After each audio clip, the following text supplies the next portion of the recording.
Literally, your smiley face.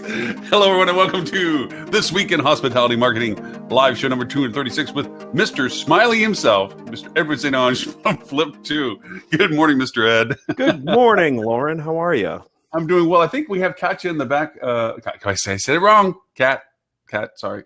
I will forever say your name wrong.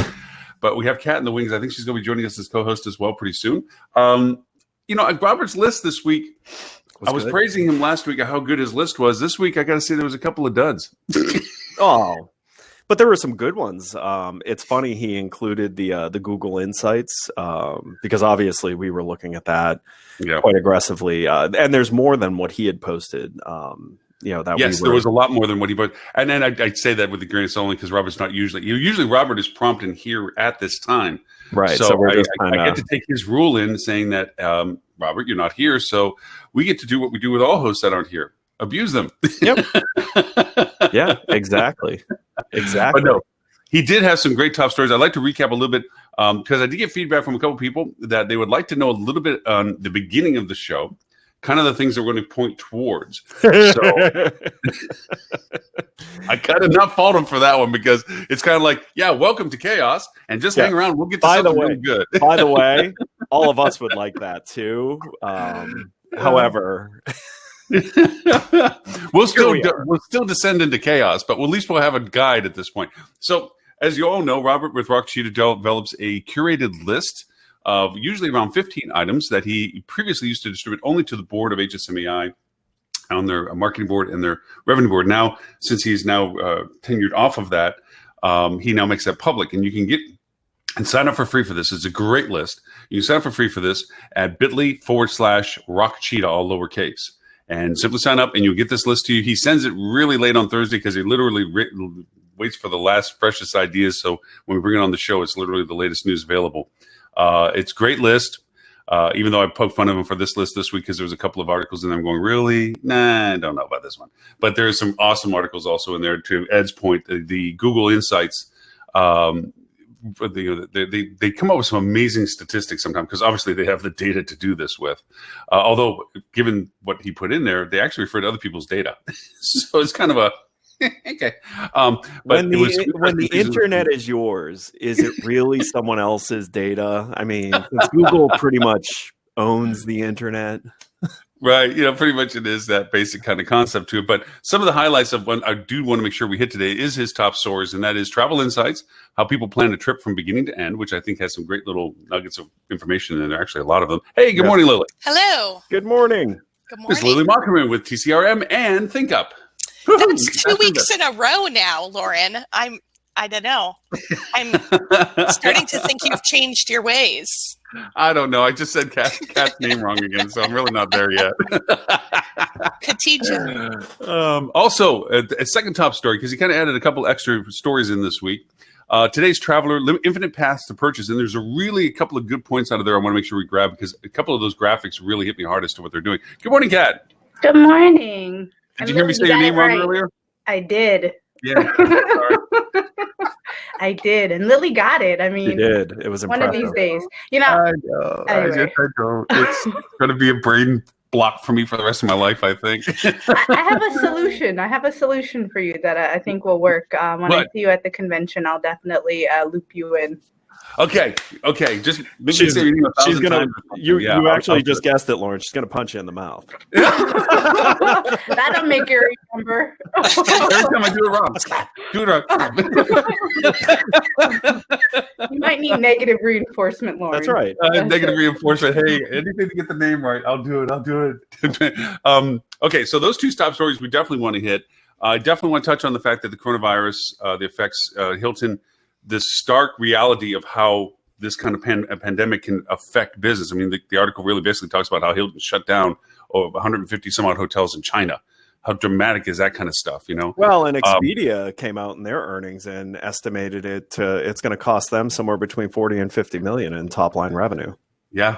And so I was just talking to the organizers of the HSMAI APAC Rock as well. Yep. And they're anticipating there's a probability they might have to move the entire conference because they originally, and this will be the second move because the one they originally had was at a hotel that was mentioned in the news. and it was right after the coronavirus was breaking out, so they had to completely move the event. Yeah, so they moved it to Carnes, and I actually have a call with Jackie and Charlie this afternoon. We're going to discuss the possibility of making it a virtual conference. Hey. Okay. So, yeah, stay tuned to that. That's going to be something interesting because that would... Hey, Loren, I actually know someone who's involved in a virtual conference tech startup. Ooh, well, we're interested in looking at that. Sidebar. Okay. Anyway, yes. So, in addition to those articles, I'm sure there's others that we want to talk to. Airbnb losing money. Hello, what? And then they had amazing statistics on how they have completely crushed the market in London with their inventory and their lack of legal controls that they're able to enforce. So, there's some pretty cool ones for it. Plus the boop and the rah-roh. So. I'm surprised. I will say, since Robert's not here and we're taking jabs, he went through all this pain to do a Valentine's Day themed intro. However, didn't do a Valentine's Day themed subject. I mean, come on, Robert. Robert has his highs, he has his lows. It's disappointing. So, let's start at the top stories. Yeah. Right. The travel insights on how people plan a trip from beginning to end. Did you all get a chance to study and look at the statistics? I did my homework today. Okay. So, first of all, I mean, there's not really a lot in there that's super new. However, if you haven't had a chance to look at it, they break up the insights into these cards of a single insight. And some of them stuck out to me, not so much because I thought it was surprising, but more so the over amount of effort our industry puts into such a small percentage of behavior. So one of them is 7% of people surveyed booked a trip because they saw a special offer. Yeah, that stood out to me too. And yet, almost all travel marketing these days seems to be leading with the special offer. Now, I will say to that though, and they kind of distract you from it with the green text, but it does say to a destination. So it seems like it's a destination focused offer as opposed to they've already chosen their destination and they were compelled to book a specific property within the comp set. I feel like it's maybe not addressing that. I don't know. Well, I mean, but still, it's still the same idea though, which is can a special offer, because we use special offers as kind of the primary lead in, and even to the destination. If you look at most destination marketing, they're just, pulling together a bunch of special offers from within the destination and marketing it out.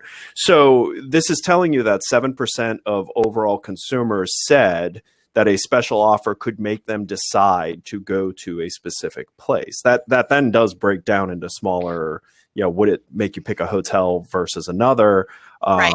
But I mean, it's only 7% of consumers. And yet it's 98% of the marketing content that is being put out into the world.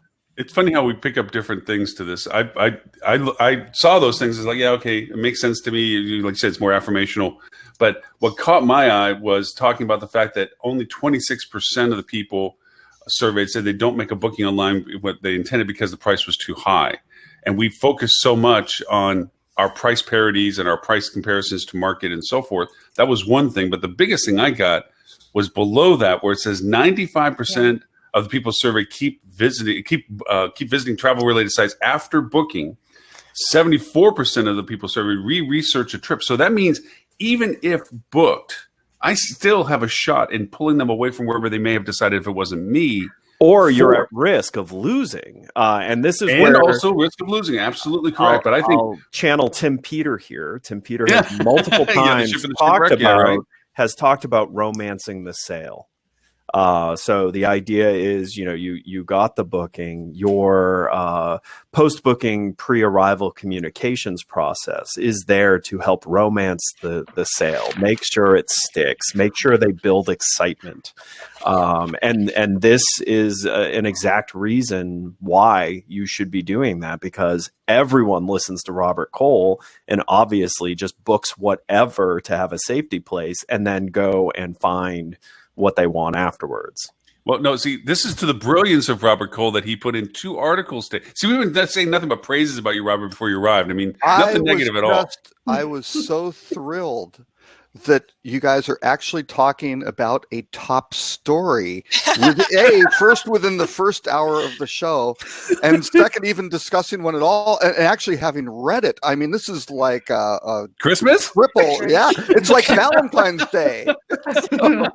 Robert, anytime you send me an article that's really just a series of statistics in pretty boxes, I will be more than happy to read the whole thing. It's very easy to do. Now, did you read the second? This is the topic I love. The second article, though, was the Bain research from last fall that all this stuff is based on. So right, and that kind of lends itself to a little bit of what they're talking about, is to the inspirational aspect of this, right to what you said, Ed. And that's kind of the kernels I want to make sure we hit on the second article. I don't want to jump too fast, but there's some points out of there about that engagement value proposition and retention of communication and capability of redefining the value that you represent to their travel, not just that you've provided a service to their travel, like room and rate and stuff like that. There's really some core numbers out of that second article that's connected to this a little bit. But yeah, to your point earlier on, is that we seem to be focusing on the odd part of the smallest percentage of impact.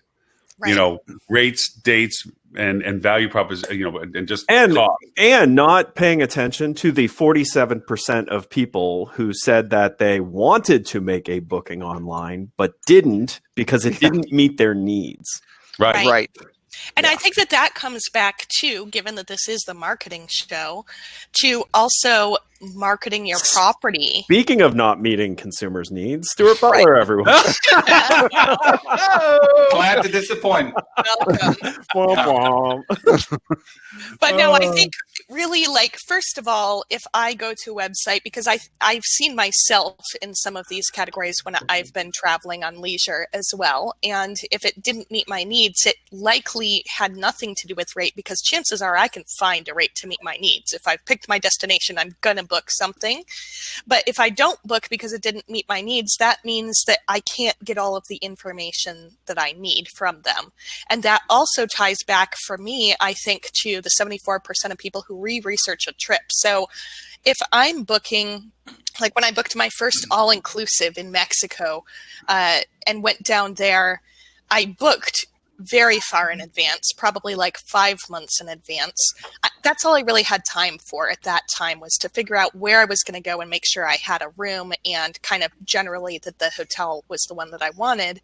But it's kind of that, you like to amp yourself up as you're getting ready for vacation. And that's where I think the research came in for me. And I'm like, okay, I want to see every single picture I can about this hotel. I want to see every single thing. I want to sort of live the vacation before I'm there to get me through these last 2 or 3 slogging weeks of work before I'm actually on vacation. So I wonder if that's partly where that statistic is coming from, because it looks like even with 74% of people doing that, only 8 are actually canceling their trips. So they may not be looking at other people. They and that entire 8% booked that first trip on booking.com. Right. Well, and Lily, when you did the all-inclusive, did you have to pay a deposit or prepayment or anything to lock you in, or was it just a reservation? I did a prepayment deposit. Well, see. I got a better. I actually, we're in the prepaid industry, and saved. I got a very, very, very good rate that wasn't publicly available. But it was right. But that is how the all-inclusive industry works. But here's the thing, Robert, what really got Lily locked in to stay was the all-day nachos. Oh. When she saw that all day. I think no. She was reviewing the photos, and she noticed in the guest room that they had the liter bottle of gin tequila and vodka with like little pourers, and that's what locked her in.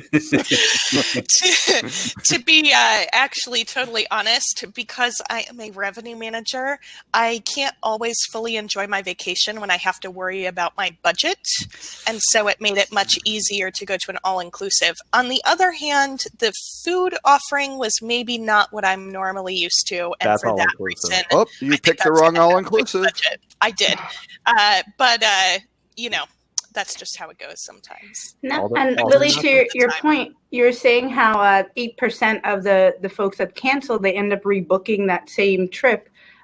There's probably a lot of folks that have a list of all the cancellations, and it just moves on. There's no steps taken afterwards as an active list of pursuing for that business again, or even future business. At minimum, now you see we have at least 8% sitting in there of low-hanging fruit. Right. Yeah. It could be the only 8% of your marketing database that hasn't actually stayed with you. And it's probably the same percentage that is inclined to book based on a price-driven offer. Right. Mm-hmm. Hey, since three of us, four, at least going to be at the Navigate, is there a Navis program of recapturing cancellations? That's a great point you just made, Kat. We cancel out and we get the, oh, thank you, so sorry that you're not going to stay with us, blah, blah, blah. But what do we do to chase that? Stuart? Yeah, I don't know if they specifically have that in their workflow, but it would be easy to set up in their platform or any CRM, right? And Navis are really good. They were a group that opened my eyes to the concept of outbound phone calls in the first place. That's like it was something that I hadn't really considered. And this is probably when I first started working with them, 10 years ago maybe. But there's so much value. A lot of our clients now proactively will make outbound phone calls from their call center on their downtimes to different groups, categories of people, right? It could be, okay, these are people that booked last year, 11 months ago. So they're coming back into that cycle. But it could be people that booked last year from an OTA. I know a lot of our clients will do that. But certainly cancellations is one, if they're not doing, would be interesting to see if you can move the needle or not. Yeah, on that, thinking about like Amazon, Wayfair, a few of them, if you leave something in your cart or even if you cancel, they'll send you a little note Etsy, hey, I saw you were shopping. If you're interested, here's an extra $5 off. Please come back. Yeah, and cart abandonment is something that's, we do a lot with the CRM side, and it's very, very powerful. We try to stay away from the discounting and training people to not book so that they get a discount. But the messaging for us is more, we'll leverage urgency and social proof and say, hey, don't miss out. There's only 2 units left. That kind of stuff. That is a lever that tends to work. Or reinforces their decision, encourages them. Like 1,000 people already booked this room in the last 24 hours. Those kind of messages tend to push people, nudge them through the funnel. And Stuart's been exposed to the data of something we've been playing with around re-engaging people that abandon mid-process. I wish Ed would stop exposing himself to me, but I keep telling him. Exactly. Every time I see him. You can get a restraining order, but he's in Florida, so it doesn't stick. Yeah. You're in South Carolina. That's right. Yeah. Sorry about that. But the re-engagement process, we purposefully focused on it not having any urgency or pricing based piece to it. Instead, it's very relationship oriented. It's a human saying, "Hey, I've helped you out. I've set this aside. So when you want to come back, we've got it set up for you whenever you're ready." And the conversion rates are really bananas. strong. Yeah, but okay. Yeah. But going back to, yes, all that. I completely agree with everything was just said. But I think Kat resonates with something that I never really thought heavier about. One of the hardest lists to get from a hotel, if you're not at the hotel, is cancellation reasons for cancellation. It's a skipped product. And, we always hope our front desk, our central reservationist, or anybody, if somebody's calling to cancel or does cancel, that we ask in some fashion, what was the reason for the cancellation? Conflict of schedule, time, price, whatever it is, so we can categorize that. Even if we have a great successful property that does good with that, and that good being almost 50%, because anything beyond that is I've never seen it. We don't go back for that. Obviously, if it's a conflict of something or what have you, but if for anything for price or anything like this, what are we really doing to try? We had them, and then we lost them. It wasn't like we're still in the funnel of decision or cart abandonment. We had them and then we lost them. So there's a really good chance if we went back and solved the problem what are we, are we going back and trying to solve the problem? If it's a rate issue, it's but you want to be careful, right? Because you don't want to train people to game the system. So don't build a Robert. Don't build a Robert Cole. I have been trained. Exactly. Yeah, exactly. Where Robert's going to be like, "Oh, I'm going to book you and cancel you, and I'll wait for the phone call." Me and you'll tell me I get a better deal. That's right. You look at the cable industry, right? Everybody in this world knows that if you call Time Warner and say, "I'm going to cancel," every year you're going to get a better deal than if you don't do that. Yep. And it's a pain in the no, you're ass. not. Everyone is. Not if you live where I do, and you only have one terrestrial cable provider. Well, don't live out in the sticks, and you're okay. If you live in a proper city like Myrtle Beach, you have a choice, and you just say, "I'm going to these other guys." Every single year, it will save you $50 a month. Time Warner to Spectrum, it went from $60 to $90. Oh wow, look at that. And you say, "Well, I'm going to leave," and they're like, "Okay." Well, to be fair, what are you sometimes they've gotten better, right? You have to call their bluff a little more than you should. It used to be a phone call and they'd cave. Then it got to where there was one year I remember I did it and I was like, well, I'm going on social media and I'm going to complain. And I did, and they're like national level reached out to me and gave me what I wanted. Now it's at the point where I have to actually take my equipment to the Time Warner place or the Spectrum place, and then they'll give me the deal. But it's this cat and mouse game that they've trained me to do. It's a pain in the ass. I hate trained it as well. I'm as influenceable as Pavlov's dog.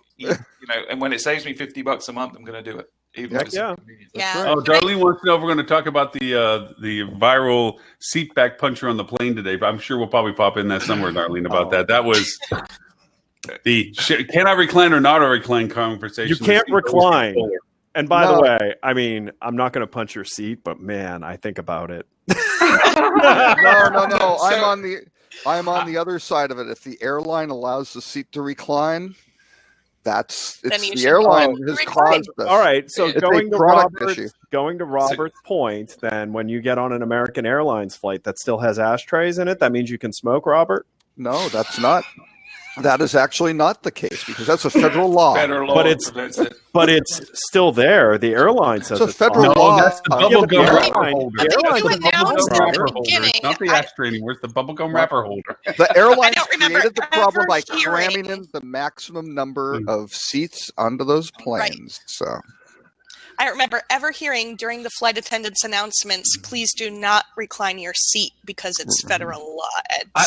The way I see it, right, there's two kinds of people in this world. There's the nice people like me and Ed that never put our seat back because we consider other people. And then there's assholes like you guys that don't care about the person behind you and you're just going to put your seat back. So I'm sorry you're on the wrong side of this. History will look back at you. Since we're opening this up, just like I won't bring a piece of luggage that I can't lift over my head and put up in the overhead bin because I'm considerate and not just going to expect someone to do it for me. See, that doesn't bother me. That's just common courtesy. That if there's an old lady that needs help lifting her bag, I have no problem doing that because it's not really inconvenience to me. Right? Old is not what I'm talking about. I'm talking about like Loren Gray type person walking up with their 175-pound carry-on bag that has.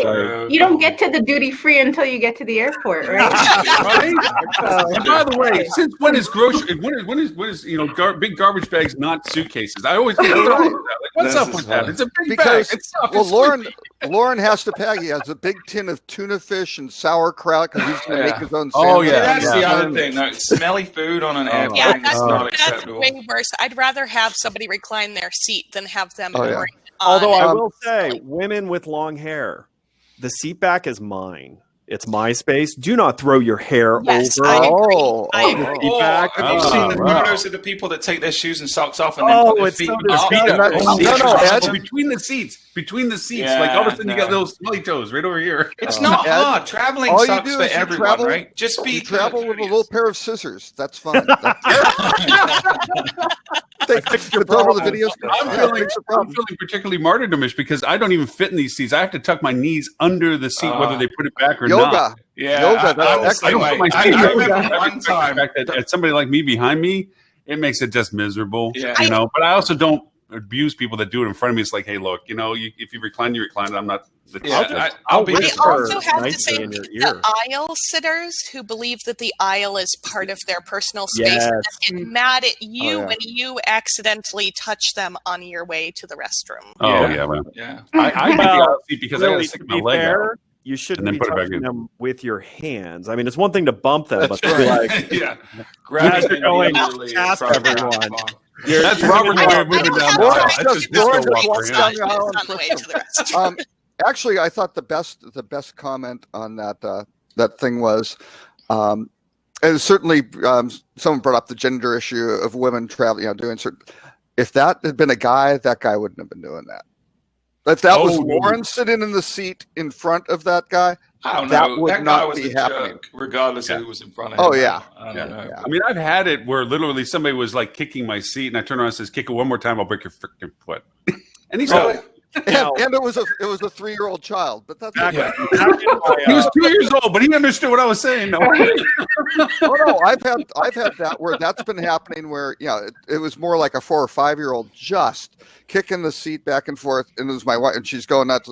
I went, "You need to make your child," and they just like, "You don't exist. We're in our world. This is our." Listen, here's the thing: insane. flying sucks for everyone. Just be considerate to everyone Right. else and be Be as thoughtful tolerant, as you because can. there are going to Yes. be assholes out there that do stuff that annoys you. But you're not on there all day. It's a few hours. We Just didn't even tolerate hit the it. armchair wars. We didn't even hit the armchair Well, war.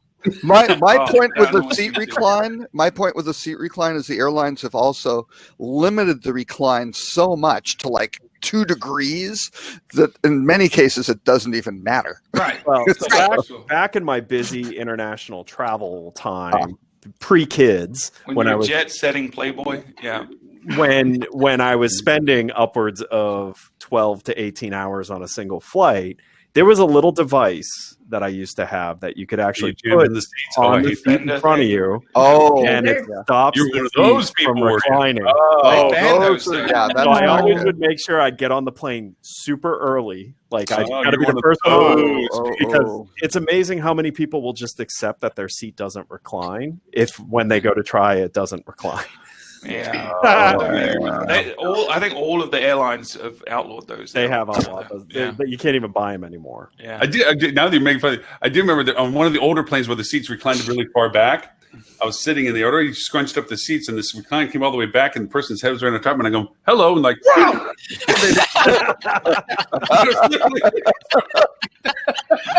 It's like Andre the Giant sitting behind me. Because I mean, I'm sitting high enough in the seat, I know, literally here, and I'm like, "Oh, I'd say the worst thing I've had is with that when there's a screen behind the seat and all of a sudden your movie's like right here. oh yeah, And, yeah, you yeah." know, you can hear and see everything very well. I like it. I like it when people go over, like, you get on flights that those screens don't work. Oh, and I'll they're hang just my iPad up and I'll start playing a movie, and people start watching the movie with me. gotta get through. Like, how That come is- your screen's working? They're like, no, it's an Yeah. iPad. And, That's and what Lauren's happens favorite on your movie iPad. is his favorite movie is Reservoir Dogs, so he'll just have it right up. Yeah, especially when there's little kids sitting behind me. It's one of the best. exactly. Yeah, no. I think Okay, that- we digressed. We did not get your second top So, story. so I'd like to point out that we were actually on a really good track of having a Until quality show, Darlene threw us and then So Darlene brought up. Darlene's fault. the crater. penny on the railroad tracks. That's it. Seriously, I said we didn't have to get to it right then, but then we all had stories to share. It's a divisive topic right now. People are Yeah, very divided on it. Ed puts little wedges in. He's that kind of guy. But anyway, so the second Google. Darlene, wait, Darlene. Darlene is trying to help our friends at Oracle find a VP of sales for major accounts. Is So that we what should they're make it. Yes. So There might be some. So Okay. she's posted the little file. So I'm not sure. Maybe she didn't want that put on the thing, but hey, we're open game here. It's there. If you don't want it shared with people, don't tell Robert. Don't anything. tell anybody. Yeah. Yeah. Oh, no. All right. Hey, I He's was like late. Mick I from was Crocodile late today Dundee. because I was working on a cross-industry pound a square peg into a round hole project, which is very interesting. I can't talk about it, but that's all. but you just did. Yeah. You Yeah, you just so there you are. Well, that's All a right. pretty generic. A The pretty Acme Square generic Peg description. company Rob, is really Rob, mad I'm at trying you. to keep you with your own articles, okay? Your own articles. Squirrel. So the second top story, the Bain and Company to purchase. I thought there was some really cool insights to this article. The same research. The thing to understand about it is that's important that the current marketing footprint for hotels especially isn't built well for is the amount of start stopping that happens in research. Absolutely. And if you're not, first of all, if your website's only path to conversion is a booking, you're definitely not built for the start-stopping nature. You need other reasonable calls to actions that people can take to show interest in you and get engaged further. So you potentially can remind them when it's time to start again. The cross-device nature of how people move as well means you really have to be thoughtful when you look at your analytics and you're trying to get to the bottom of what people are actually doing and what they're actually looking for. And then it's not at all in this, but my God, have more than 2 pictures of a room. Just as a consumer, please. And include the bathroom. Yeah, and very much so for that. And I would actually go a little bit farther forward with the ADA conversation as well and say, make sure you take more pictures of your ADA compliant room so people understand the logistics that they have to consider if they're in your room, because simple little things still happen, whether you put the coffee machine on top of the TV armoire for a handicap room. It just doesn't work. Well, try not to have an armoire anymore either. I mean, I thought those were done. The fact that they even have one. When we went to LTD, But they do this still. They use old furniture, or they'll cut the bottom part of a desk out and still just for minimum compliance, but that doesn't work. It complies, but it doesn't work. Things like that. If you're going to do these things, make sure that you give the logistics of the room as best you can too. But and understand that people who have those needs would appreciate if it was done well. Yep. Yes. Well, you actually increase your bookings. They're looking for those amenities specifically, not as much of the meet up with a friend as much as can I even stay here to meet up with my friend. Well, the tall beds aren't anybody's usual friend. Yeah, but the Bain stats said that. They said if the price premium for trips booked in the U.S. when a raw need is met, needs-driven, you get a 15% price premium. Oh, if you're price-driven, it's a 20% discount. So that would maybe I was be listening an to indicator. this amazing podcast this weekend from this gentleman. I think she's a really famous YouTuber called Loren Gray. She sounds kind of deep-voiced when she's on her podcast, but she was talking about she's been a real champion for ADA recently, so kudos to her. But this Loren Gray person, whoever they may be, was talking about gender fluid, very gender fluid. How do you promote ADA compliant stuff? Do you want to tell the story, Loren? Because you said about this on your show about how. The podcast I really was amped because I found a neat plugin that I thought was helpful, and I already shared it with you. And yes, you always have this data collection issues and so forth, but. All right, don't go down the rabbit hole. Just tell the story about why you don't need to market ADA compliant stuff anymore. Because this goes back 15, 18 years. I went to a conference that was talking about special needs travelers. And this is before social even kicked in. There was no social. And I said, how do I market to these people? And they said, you don't. You just make sure that you provide the services to them, and they'll share that information with everybody else that they communicate with that have the same requirements that they have. They create their own communities.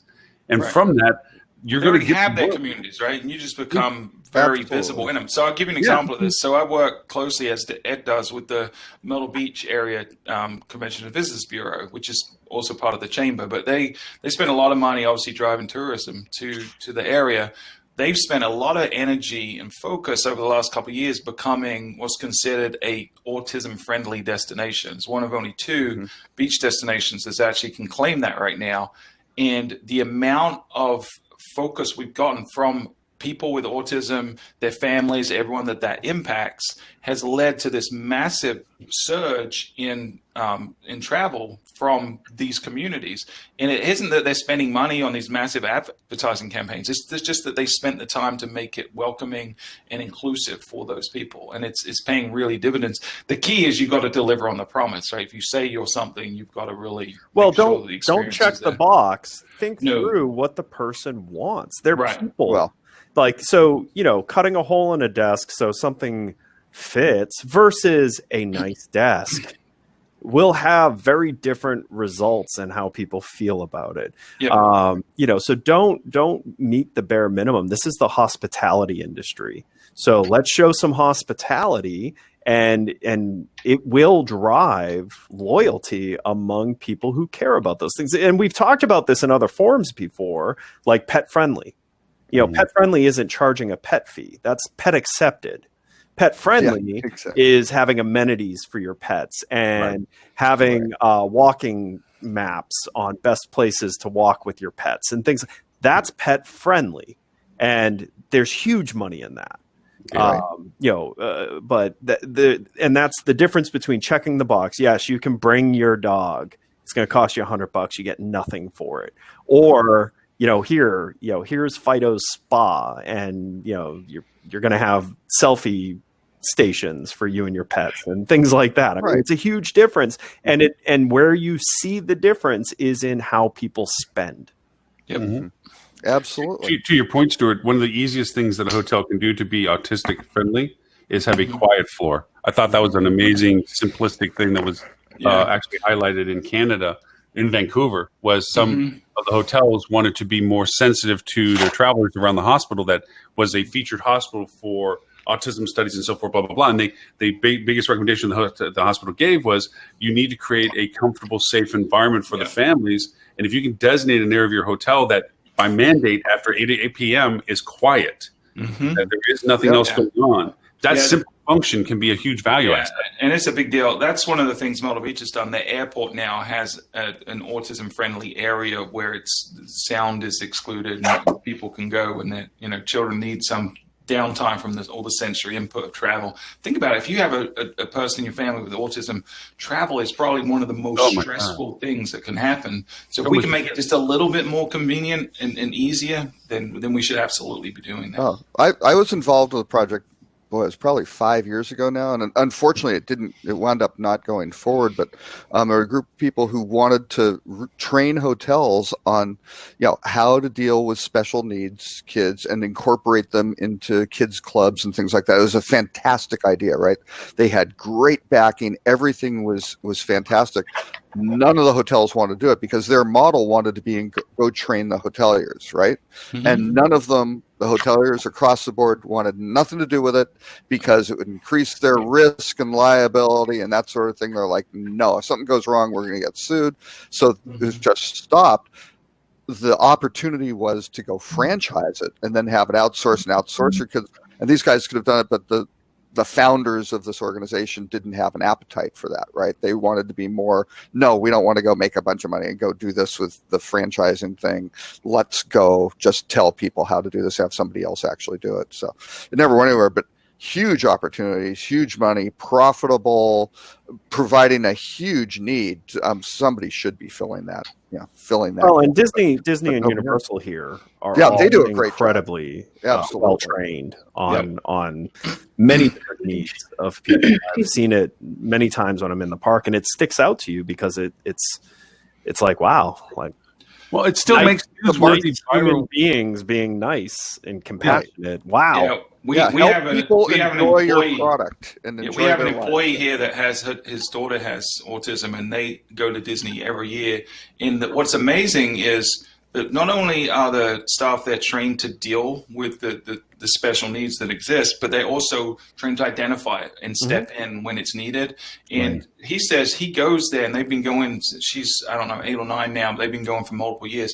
And when they go there, the staff that are still there remember her, know her name, play along, really go above and beyond, invite her to do special stuff, and treat her like a little princess.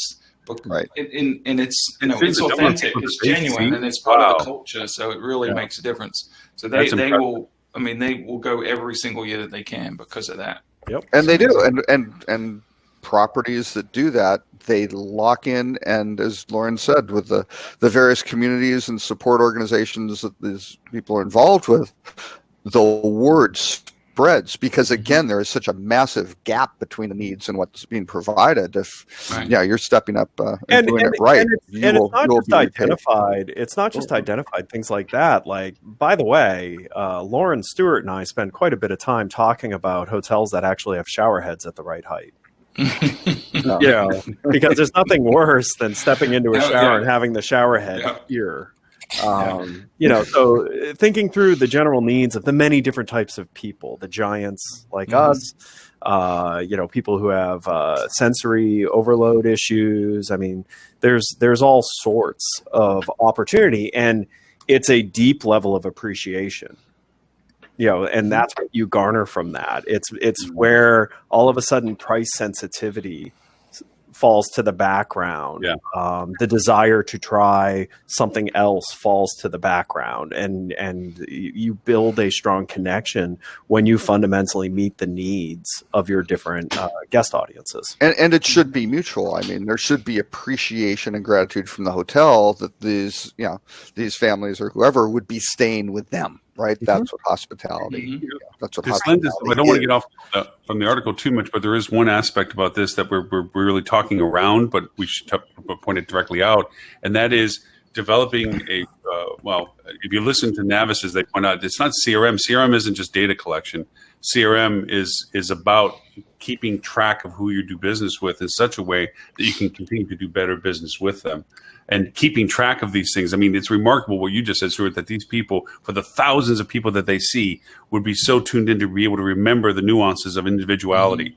That's impressive. We can't think that our staffs are going to be that good at that, but the hope would be. But, having proper data that when they do reach out to you and you can pull up that data when they arrive, you have their history of them because you took the time to keep track of the history of them, not superseded and short-circuited the data.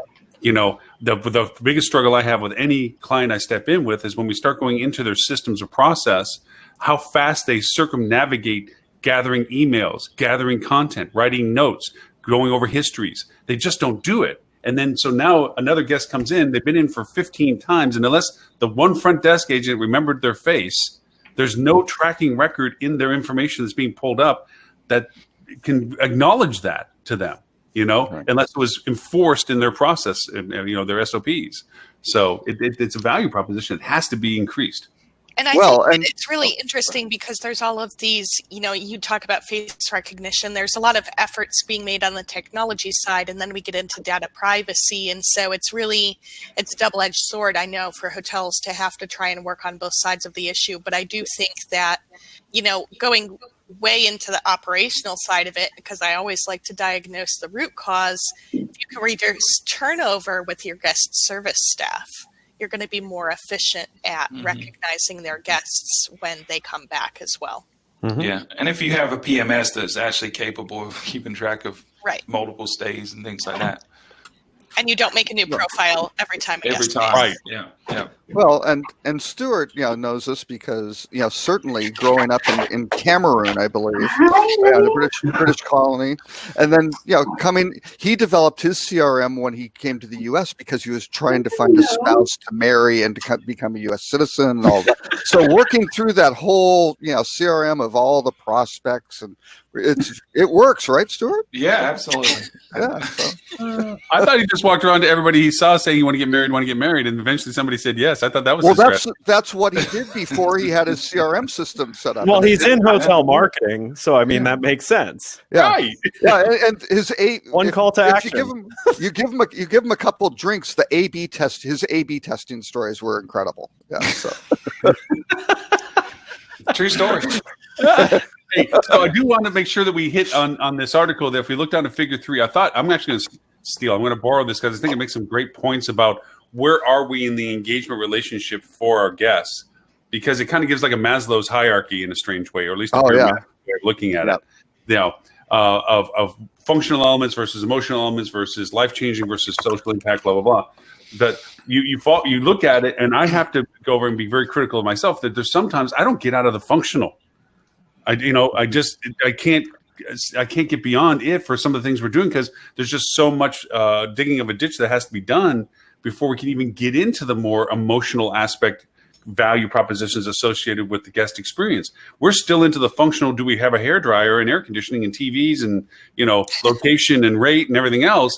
And it's like we're not talking about any of the other stuff, like how does it make you feel being there, or how well is it for the guest to have experienced what's there. But this diagram is a complete ripoff of Maslow's needs hierarchy. Oh yeah, but that's okay. The Bain folks repurposed it. But the thing with Maslow is you have to satisfy those functional elements before you get to the next. Before you can get to the emotional elements, before you can get to the life-changing elements, and then social impact elements, the self-actualization impact. They called it self-transcendence. And that's what I'm saying. I can honestly say that for all efforts being done, I may have aspirationally popped out of the functional elements briefly here or there, but there's always something that breaks, that brings it back down to the lower level from when I look at it from an operational perspective. There's always something that doesn't happen right for the guest. I mean, when I ran restaurants, it was easier for them to walk away with an amazing meal. It's a lot harder with a hotel for the entire length of experience that you can rise above the functionality only. Because you're dealing with more variables, more things that can happen wrong.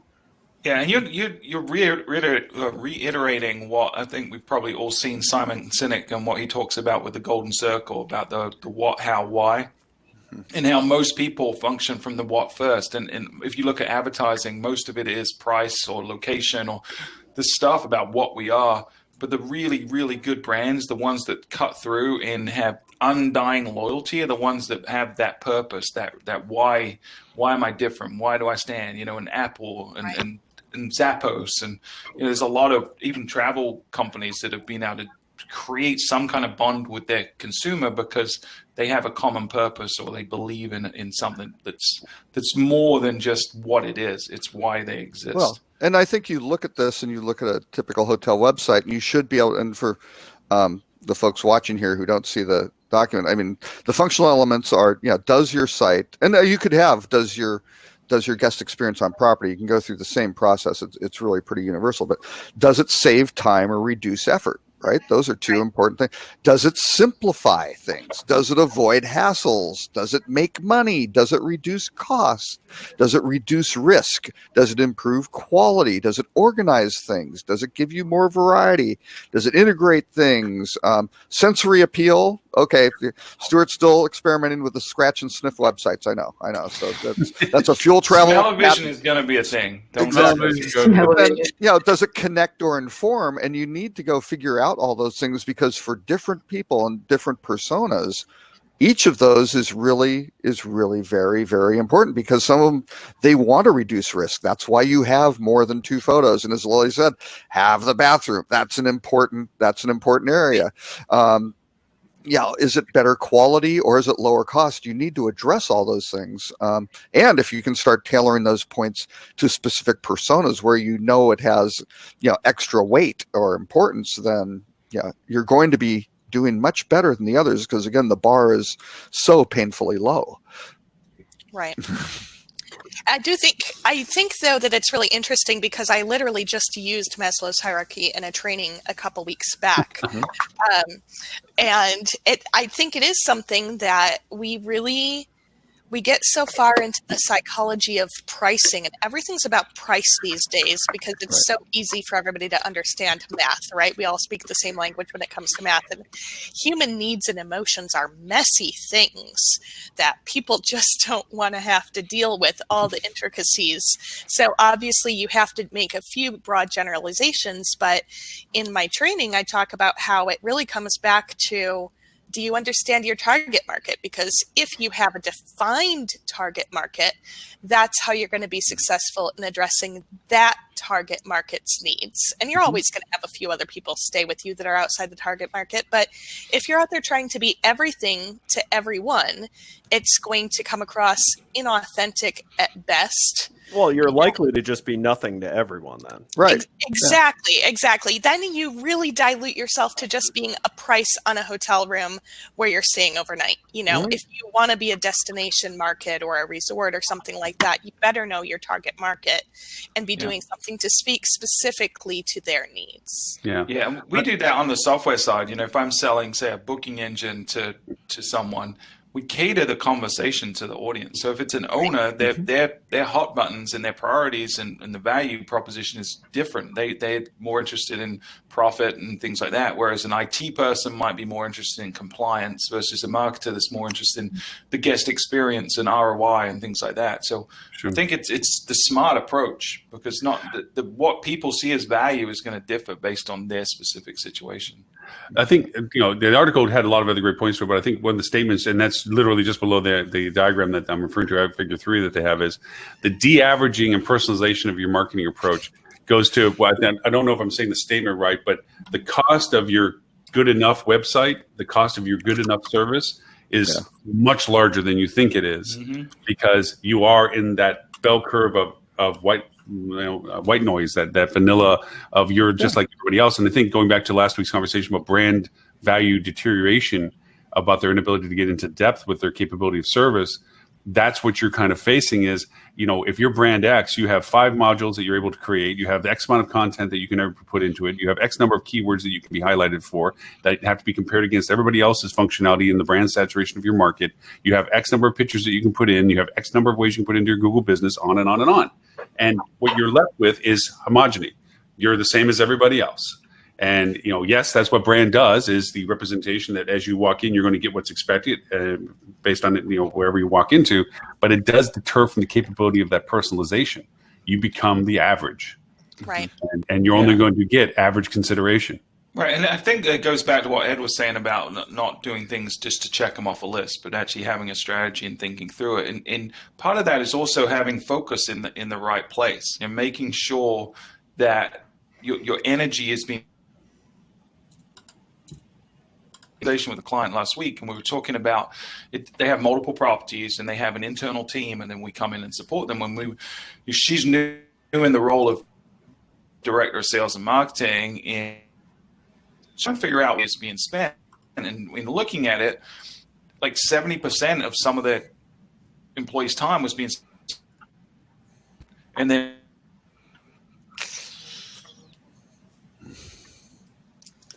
why do you have to freeze now? You're saying good he stuff. He always freezes when he always freezes when he's like going to make good points. Right, and I think it's to make him sound smarter. We're filling in that he's saying really smart things. Because my brain's trying to catch up. Can you hear me? Right. So where did I drop off? 70% time spent on social media. Yeah. 20% of their time, and only like 10% of their time was being spent on email. And so we started looking at which has a bigger impact on the business. And if you flip this, how's that going to move the needle? But a lot of people do that. They spend their time on the things that are easy, or the things that they enjoy, or the things that release an endorphin kick because there's a chase, like a like or share, or whatever it is. So really think critically that your focus is in the right spot. I think that's critical. Absolutely agree. Well, a bit of a change of gears. I mentioned one earlier on at the beginning of the show that we were going to touch a little bit on the coronavirus impact and the scale of what this represents. That, the Hilton article, I think, brings home, just imagine a city the size of Dallas being shut down from being able to be traveled from or in. Oh, whoa. Not the size of Dallas. Well, all of the metro area. Wuhan has, I think, 11 or 12 million people. That's 50% larger. 50% larger than New York City, right? These are major. Let's even take a bigger city, yeah. And just crazy. say nobody goes in or out, and everybody has to stay in. Or worse yet, you're on a cruise ship, and you don't have the virus, and you're fine, and you want to get the heck out of there, and you can't. That's not. I'm saying from the city's perspective, imagine all the commerce stop. Nobody's working. Nobody's doing anything. You sit at home, and food is being delivered in bags. If you have that built, they're trying to create some sort of scale of being able to do this for the entire city, which makes just that kind of scale. And then this Hilton article, which will pop up, they closed 150 hotels. Closed 150 hotels. Nobody's working. Wyndham, I believe, has all the hotels are closed in China and stuff like that. Apple and all these other companies that are manufacturing, stop. Out of parts, stop. Everything's stopped. You want to avoid a pandemic. That's really kind of an important thing. But the question is, even how they're doing these quarantines, a lot of them are being done the wrong way. I think on the cruise ship where they had another 40 cases pop up, one of the officers who was responsible for doing this stuff was a carrier themselves. So they were all of a sudden in contact with everyone else. So apparently the best way to do it is you have people kind of in small groups, and this is a horrible way to approach it, but you kind of say, we're going to break you up into small collections of people. And it could be 20 or 40 or whatever it is.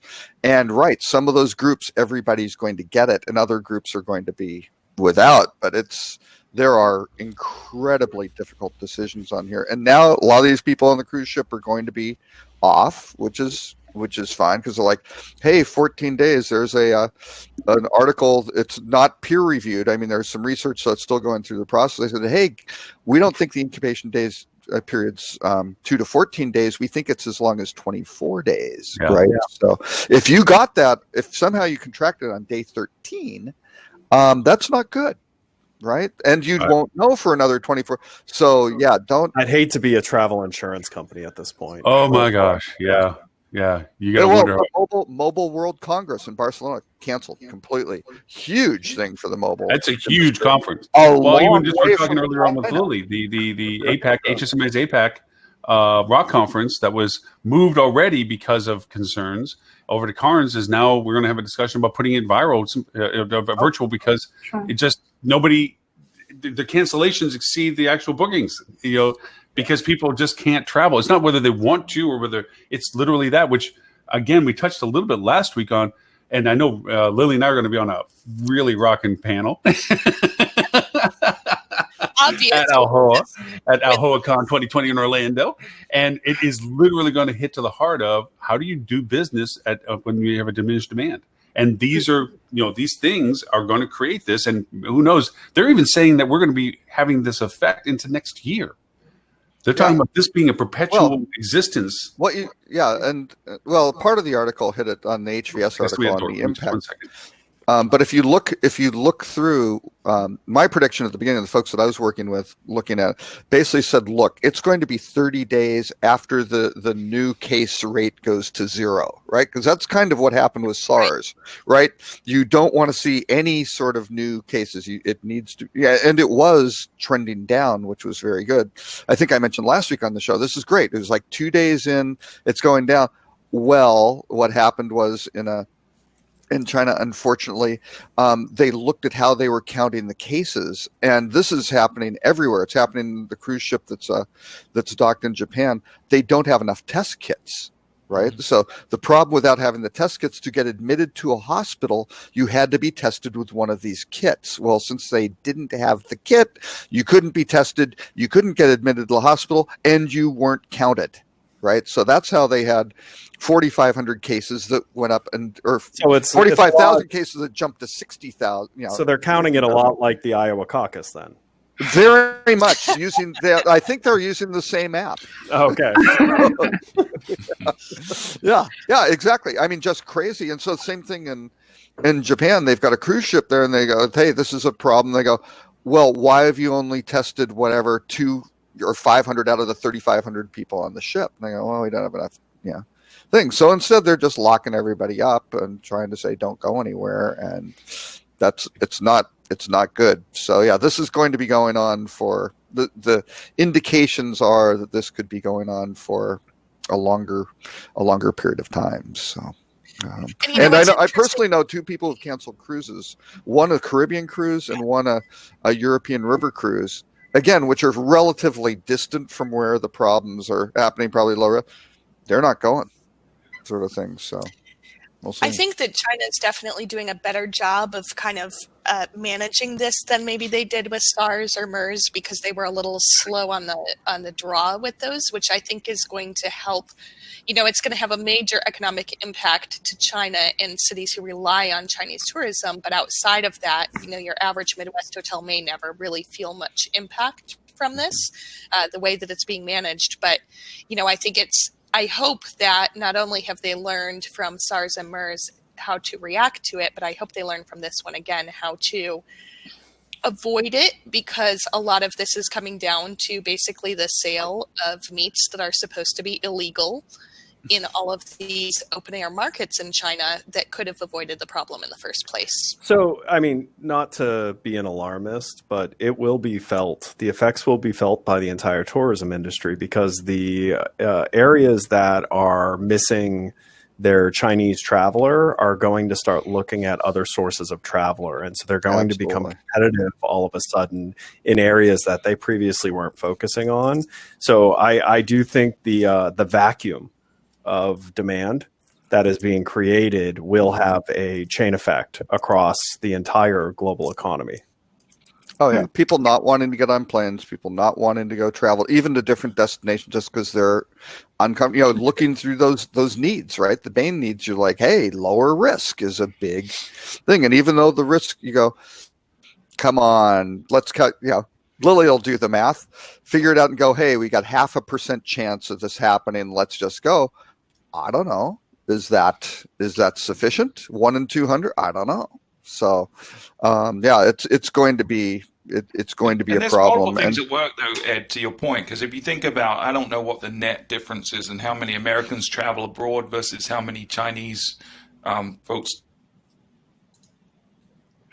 Agree, Stuart. I agree. Right? Again, you sound incredibly intelligent. Yeah. You froze up. I don't know what's up with this. But a lot of Americans are not going to travel abroad. So there's an opportunity. I think there's going to be more domestic travel than perhaps in previous years. So and it's going to be hot potato. And so good marketers are going to pay attention to opportunities that, you know, they can target to make up for whatever they are losing due to the kind of musical chairs, hot potato type action that's happening. Oh, then I imagine cancellation policy should be revisited to some degree related to this, because you can get the business back once the climate changes. But on that, I actually have to step away. So I'm going to say goodbye to you. Thank you for joining us. If people want to learn more about you or what you care about, where should they go? You can look me up on LinkedIn. Otherwise, feel free to email me at cat.m.speaks@gmail.com. And if you really want to find me, come to the AHOA convention, where you'll also find very clever and Loren. April 13th through 16th in Orlando. So you can see the map and AHOA. Kat, messaging is very important in the construction of it. Saying to meet you at the convention, brilliant. Saying that Loren is going to be there, no. Little counterproductive. Okay, you just completely undermine that whole thing. So it's a good, it's a bad. It's like exactly. Wow, I'm going. Oh, wait a second, maybe not. You see, I mentioned Lily first, right? As kind of this that's true. That's strategically done. Yeah. So yeah, good. Well, Kat, thank you very much. Kat, thank you very much. Have a wonderful weekend. Thanks for joining and keeping this place, somewhat legit. Enjoy your Valentine's Day weekend, everybody. Don't get too crazy on chocolate and wine. Or whatever you do. Don't eat the flowers. That's right. Flowers. I will see you next week. See you next week. Bye. One point, Loren. We always have kind of like not great pictures of us when you get hold, but yours is just a logo, right? So I think you need a picture of yourself. And I found one. There's Loren Gray. That's his Loren picture. Gray, all right. Yep, that's what he. That's Loren, that Instagram filter you're using there is really good. Really good. It's impressive. I told you when I joined TikTok, just because you always got to jump on the platform. It was one of the few I was actually late to the game on, because what happened was Loren Gray, that girl, has 3 million followers on Instagram, and she really got her fame on Musicality, which Musicality blended into TikTok. Musically. So when she went into TikTok, she was already Loren everything. Yeah, it's Musically, by the way. Yeah. I thought it was Musicality. Okay. Musically. Yeah. Musically. Okay. Yeah. So anyways, there was already a lot of wannabes in there. So there was Loren Bajillions in there. So I ended up having to do my typical Loren E. Gray one, which is nobody else had. So it's Loren E. Gray. Well, actually, it's Loren and Renee. We overlap by 3 letters. So it's Renee. Get it? Renee. Oh. R-E-N. Yeah. And then sweet. Yeah. It's Valentine's. Hey, there is a new social media network. So Loren, you need to go grab the Loren Gray name because that is your name and you had it first. It's Byte. Are you familiar with BYTE? Byte.co. It's by the guys who created Vine. So it's 6-second looping video. New thing. It's just started. The content isn't great. It's a lot like TikTok right when it started. But yeah, you should definitely go check it out and get your name so other people. I'd like to hate TikTok, but it's fun. Oh, TikTok is very smart. Sure. Yeah. I see some very quick makeup tutorials in Loren's future.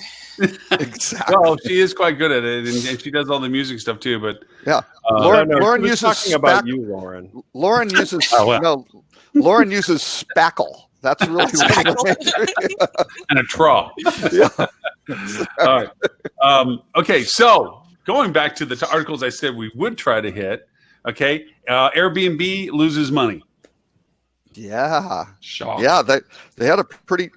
Now, in fairness to them, because most of the articles haven't been picking up, some of these were extraordinary charges and things like that, kind of one-time charges for acquisitions and stuff like that. So I don't think they've completely blown apart their business model, but yeah, it's.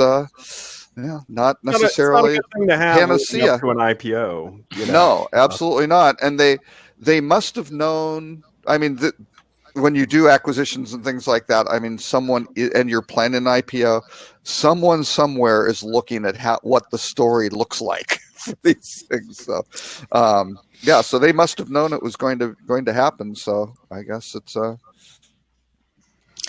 we'll see. Also, we just went through this wave where they're like, okay, well, we're going to inspect all of the listings because there's all this, fake listing business going around. So that's got to be very costly. And I'm curious to know if they're going to shut down the one that I recently stayed at in New York City. That had a nice. First of all, it was over a Chinese restaurant in Chinatown. This was just that's super convenient. That's right. It was actually, but I'm actually kind of glad this was right before coronavirus. So who knows? I didn't buy any food. But anyway, so you actually kind of walk almost through the kitchen in order to get to the staircase for the upstairs apartments. That's awesome. And there's a little bulletin board with all of the information for the workers. And one of the things said on there, all Airbnbs are not allowed in this building and you will be kicked out if blah, blah, blah, which I'm sure was not a note for the guests, more so for the owners. But I figured that as two white women staying in this apartment, we didn't look out of place at all with the other residents. Not even a little. So luckily we did not get kicked out while we were there, but I'm wondering if they're going to crack down more on things like that, because it definitely gives you sort of a sense as a traveler of, I'm not really supposed to be in this building and what's going to happen if somebody figures that out. So here's the thing though, this is a huge problem for them because I think they're going to lose a substantial amount of inventory through this crackdown and legalization process. And I don't know how they're going to survive that going in and still being able to head towards an IPO. I just don't. I think they'll make it out with the IPO, and I think they'll do. I don't know if they'll do great. I think they'll be fine. Right. The interesting thing for the owners and for the industry, I mean, once it does get legal, if you eliminate a lot of this other dynamic inventory that's coming in, right, that's going to be better for people who are running the legitimate Airbnb. Yeah, they'll make more money. Right? They'll make more money, right? So it will actually be a better business, and people will be doing it, and they'll be abiding by the rules. So kind of at the end of the game, but you're just going to have a lot of friction and noise, and that's why I included the thing on Airbnb eating London, right? I mean, it's a bad situation. Now, Airbnb, though, I don't know if it was just Beijing or it's all of China. I think it's Beijing. They have basically suspended all listings until the end of April, right? So they're also, with the coronavirus thing, taking measures to do it as well. So it's it's interesting. So we skipped over it, but I want to do the brand execs say consumers decide brand tipping point. And really, because I was mostly expecting when I clicked on this to have an ostrich with his head in the sand, or the dog sitting in the house that's on fire saying everything's fine. Right. because it's completely ridiculous. It's any of these brands that are trying to defend that there is real consumer demand for new brands is being disingenuous. So you misinterpret it. They're not talking about the guest as the consumer. They're talking about the person that takes on the franchise. The franchise is their consumer. That's true. I mean, but that's where most people are going to read this as, they're saying that there's guest demand for all of these brands. There isn't. There's demand for these brands by their investors to get more inventory inside of markets that they've already saturated. So they have to create new brands to do that. Yep. Gents, I've got to run. I've got a call coming in I've been waiting for. See ya. Bye. Mr. Ed, where do people find you? Oh, he's left before you tell us. Push for Flip 2, Some small company somewhere that does something. Yeah. I don't know. What did they do? What is it? Flip what? Pancake? I think they're doing a very creative. I think it's a small hotel group that started in Tonga, and they're doing it. It's really cool. It's kind of a combination opium den meth lab. It's kind of a do-it-yourself. It's very, very innovative. Nobody's in that space, and Ed's a pioneer. So what can we say? So that's my story. Anyway, back to well, I shouldn't say back to reality when we're talking about the brands and all these new brands, because it's not reality. They're scary. But what happens if you're an owner and you wind up going, here's great, I'm on this brand, and either the other owners or the consumers decided this is now meaningful. I've now got my whatever, of which there are a few dozen around the world or in this area, and now I get to rebrand because it's a dying brand. Or they probably won't, if it gets to any sort of scale, probably if it gets over 50, they won't rebrand it, right? It'll just live on in perpetuity. There's not going to be fewer brands 10 years from now. There's going to be more. So I feel like they're maybe looking at data that says that customers want authentic, independent experiences, and assuming that they can create a brand to meet that Absolutely. demand. Everything that we're seeing emerge, I mean, mostly we're seeing a lot of soft brands still emerging, and they're trying to, cater to all of these individual needs, which is fine. But I think if somebody wants an independent experience, they're going to stay at an independent kind of no matter what, if they understand the brand landscape. Yeah, and some of them are trying to take in a little bit of the flair, the local flair. So they have a model, but they'll add a little bit of nuance to reality, but it's not the same. It's certainly not the same. And the problem is, I think most of the franchises that sell, they're going to sell to, real estate developers and folks like that are really just in it for the return. They're not in the hospitality business, and it's not because of the brand standards or the model that a boutique is a better experience for some. The staff, everything about the experience is unique by definition because that's how they're set up. Yeah, well, and it was interesting in the Hilton. I didn't throw in the article. Hilton, had their results, but one of the points that came in the earnings call was they thought that there may be more true properties than Hampton Inns in the future, right?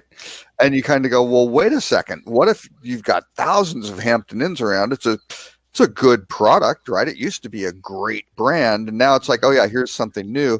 Those are all going to be kind of the castaway brand that doesn't get developed or is an old thing, which I don't know. I guess they figure it's easier to develop thing. Isn't that self-serving for them to say? Right. I think they have more potential to put a true in any destination, because most destination this is a separation of Hampton Inn, right? So if they're trying to,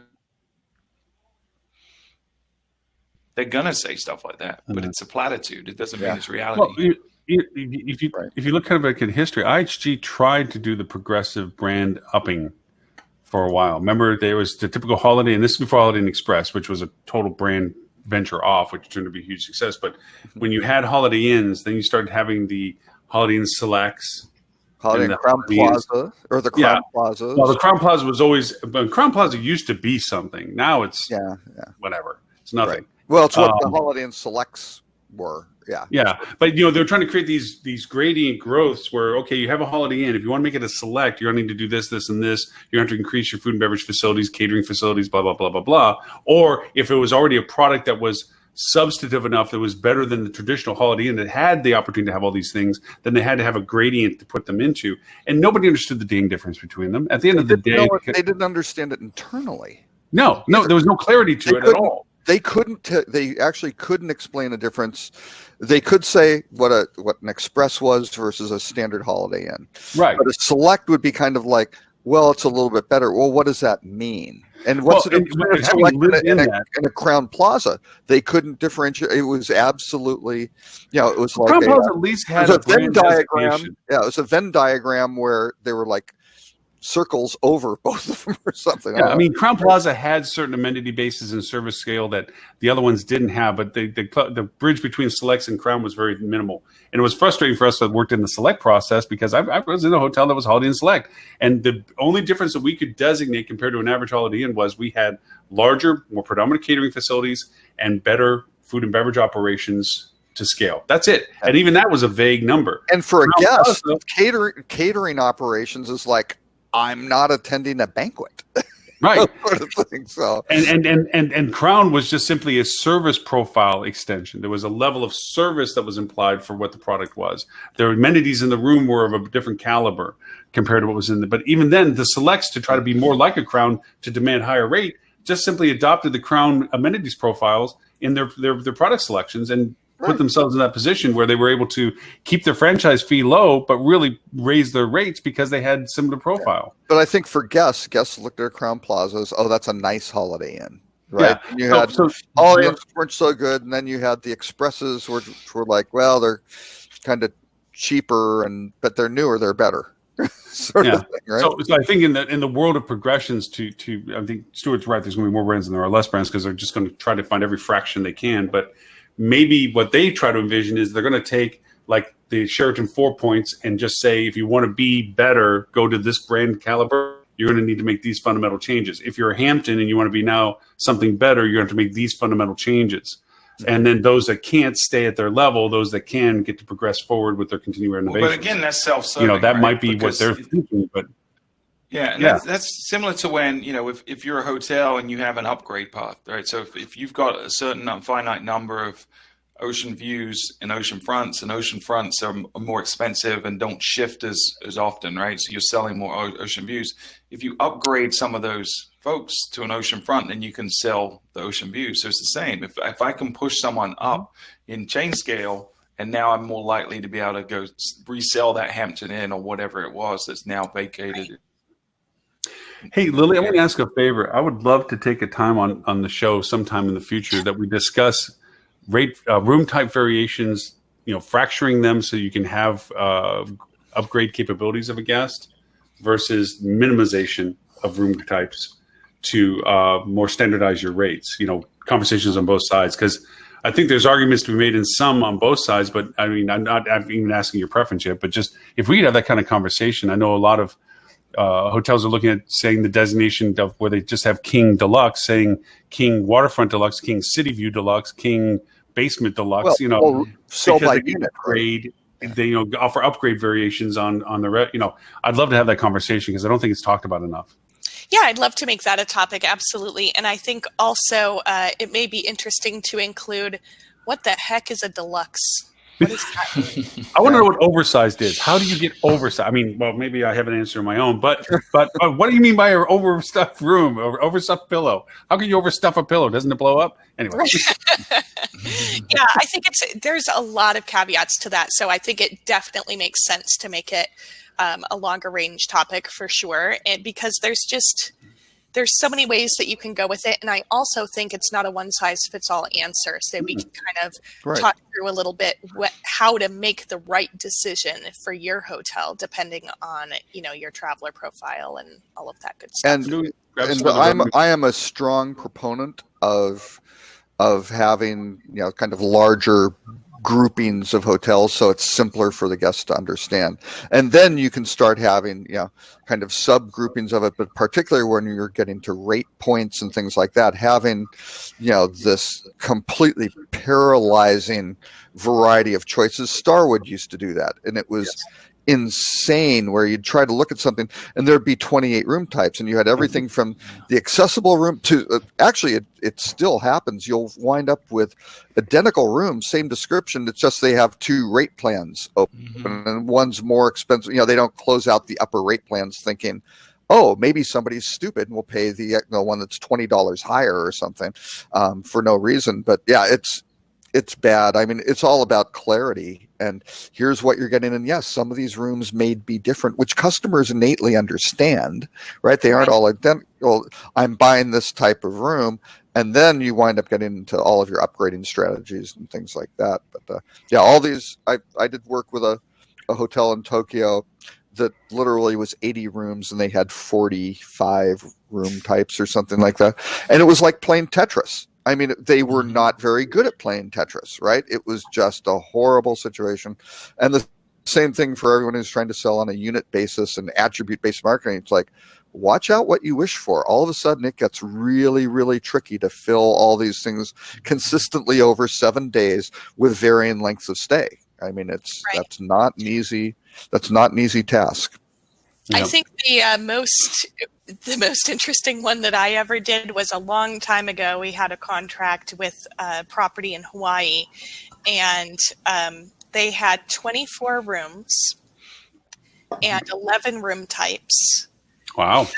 No connections to any distribution channels. So it was hand entered inventory across distribution channels. Do you know how hard it is to prevent a sellout or an oversell type when you've only got two in there? So that's right. Very interesting. We were able to get them more connectivity because I'm like, guys, you either need to reduce the room types, which I think we also did to some degree. But also, the one thing I will leave on this topic is adding different bathroom amenities does not equal a different room type. Please, just attribute-based selling, Lily. I mean, it's everything. We're going to have the color of the carpet versus the artwork on the wall versus the wattage in the light bulbs. So I recently engaged in some personal travel to a very nice hotel who shall not be named. Name them, please. No, I don't make that habit. But they had probably Hampton Inn level bathroom shampoo and conditioner. And frankly, I use that stuff, even though I probably shouldn't, just for convenience. My hair doesn't thank me for it, I'm sure, but I could tell the difference after just 2 days there. And for a nice hotel, you should invest in nice bathroom amenities, but it's still not a room type differentiator. Just make all of your amenities nice and call it a day. Well, and that's the crazy thing about it, because people are getting into this kind of, individuals understand based on the class of hotel and the numbers of stars, things like that. Yes, there are different types of hotels, there are different properties, and they are very, very different. And that's a good thing, right? You don't want it to all just be here's completely standardized sort of deal. So part of it is just this hotel has great amenities. They've got staff who are well trained and friendly. They, their elevators work well, whatever the case may be. And guess what? They should have better reviews, and they should get a better rate for doing all those things really nicely. I did see where one hotel offers as a choice selection a male, female, or family amenity pack for the bathroom. And I thought that was kind of interesting. I mean, that's a possibility. Yeah, I could see that. An augmentation was already in the bathroom. Yeah. I mean, they have their standard soaps, blah, blah, blah, and shampoo and conditioner and body lotion and whatever. But they also had a male female version, because I don't use little cotton swabbies, but they're there on some of the hotels.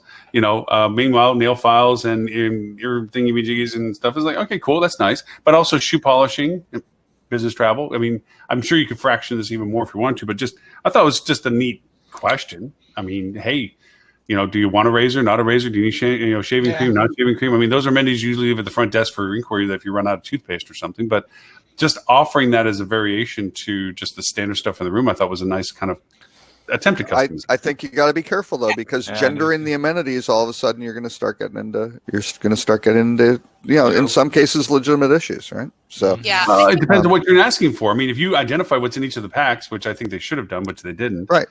Then I would choose what I feel I would want. Maybe I do want little cotton ball swabby things because I plan on doing my nails. Who knows? But that would be and we've seen some of the makeup things that you've been doing on your Instagram account, Loren, and it's spectacular. What can I say? I think it depends on your motivation for that, right? Because that could come from a scary place where it's, we're putting all of this stuff in every room, and maybe we could put less in and save money by not doing it. So less off of this package. I'm a big fan. Or it could be additive. It could be, hey, we're trying to make a better experience. Right. There's base in there. There's a million ways you can make a better experience. Right. Yeah.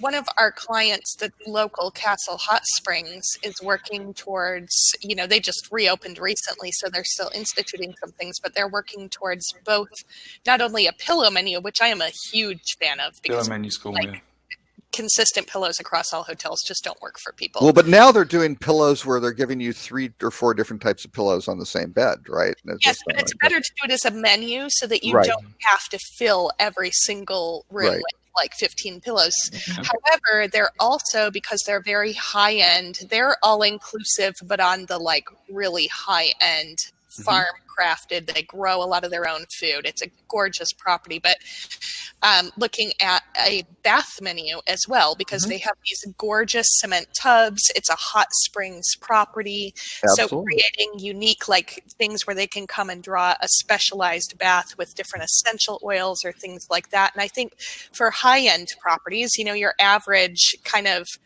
20-room boutique that's upper upscale, this might not be a good option. But for those people who are wanting to add value to their guests, having these types of menus in the bathroom for amenities and things like that, rather than entering everything, I think it makes a lot of sense. Well, it doesn't even have to be free. It can be a paid service. Right. And a lot of that, I mean, it's easier for a 20-room property to do those things, to execute it well with a 200-room property with having a custom bath menu and things like is tough, right? So, it's like, we can't get we don't have enough staff to get up there because all of a sudden the meeting's out and people want to we want to do the bath menu. It's between 3 p.m. and 6 p.m. for the formal dinner. This would be great. And you've got 50 people who want to do this, right? So, there are lots of pluses and minuses on execution. Your specific needs. And also you've got to be careful because it can, you don't want to get into 1-ply or 2-ply toilet paper, right? That's too. You can get, and I'm being facetious, but you don't want to get to the point where you're giving people choice on every little thing.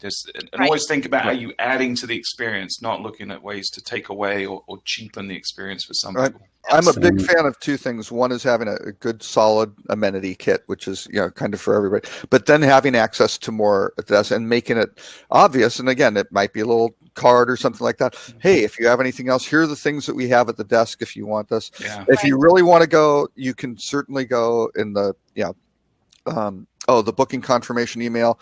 Is there anything you need? Is there anything you like? And if you want to say, do you want cotton balls or ear swabs or whatever the case may be, you could certainly do that and probably experiment with, are people using this or not, or is it good or bad? Just be aware that when you put it in front of people, more people are going to consume it. And you've got to execute it. You've got to execute it, because then what happens is they come. How are you managing your inventory? Right? Because again, if you're selling unit by unit, that's really easy. And you go, they're going to go into 413 and we can put this stuff in advance because we don't know when they're going to arrive or if there's going to be a delay. But if you have to start moving people around and moving the pillows around and doing that, all of a sudden your room turnover slows down and you're creating this a bunch of people waiting around in the thing, or running your stuff around, knocking on doors saying, here are your cotton balls. Right? Let me get my Tim Peter hat and put it on real quick. Hold on. When you invent the ship, you invent the shipwreck. Absolutely. I tell you, but you bring up this personalization thing. You always run these risks of putting chocolates in a room that somebody's allergic to, or peanuts in the room somebody's allergic to. You always run these risks. One of the things I did when I was running one of the hotels that was independent, one of the hotels I had down in Key Largo, was I would just simply put in a card from myself and the staff with some seashells, because it was in Key Largo. And even though there's no beach there, people equate the two together. And just a little gift from this. We did a deal with the local shell factory touristy place down there, and we get bags of shells, and we just little shells with the car. That personalization, way back even then, was a huge impact. That people comment the hell out of that stuff, and you see it even today on social, where if the GM or the team leads any sort of amenity, welcoming amenity to the room, what do? You're taking pictures. Oh, look what they left me. Look what they, and it's just one of those things where people appreciate just that small extra effort. I say that with the caveat being that you can put the wrong thing in the room. You can put peanuts in a room where somebody has peanut allergy, because how are you going to ask them and then surprise them? The two don't go together often. So, you don't go, by the way, now that you made a reservation, you're allergic to anything. I mean, it's kind of like, what? Well, one of the most creative things I've ever seen, Four Seasons did a thing with Pinterest. This was probably 5 or 6 years ago. I don't know if they're still doing it. But the case study that I've used was fantastic. It was a woman who was going to Austin. What they said was, hey, build a little Pinterest board of what you'd like to do. And they basically had a concierge at the properties who would help figure out and plan things for you and things like that. So it started out with someone just posting something like 30-something pregnant last trip before a baby or something like that, right? Well, they went through and they worked, and the person had a few things, and they figured out that they liked movies and they liked, whatever, and they put together an entire, grouping of, oh, here's a cool nightlife. It's a barbecue place because they know they're pregnant. They can't drink or something like that. Right. But they have live music and barbecue. There was the Whole Foods headquarters. There were like easy walks around Town Lake or something because they know they don't. Hey, why don't you go hang gliding or mountain biking? Is probably not good options. But they tailored the thing and didn't just say, here's the stuff in the hotel, but they went through the whole thing, and the person wound up having some sort of great dinner one night at the hotel. They said, oh, is there anything, they asked about allergies, and they said, oh, well, they love such and such, but they were allergic to like melon or something. Well, that just completely, for like the fruit basket, is like, oh my, melons and everything. That would have been a disaster for this. They figured it all out, right? It was super high touch, driven by the guest, right? Really, really great stuff. And I think library does some similar, maybe not to that extent, but library hotels has always been good on their confirmation emails going, hey, why are you staying here? Even, and they've moved into their booking process. If it's if it's an anniversary or a birthday or something like that, why are you traveling? How can we help? So Robert, you just solved a piece. We always say on the show that we love doing the show because every once in a while something will just pop up. You just solved a piece to my puzzle on something. And this is for one of my clients. I'm trying to create customization of engagement for it.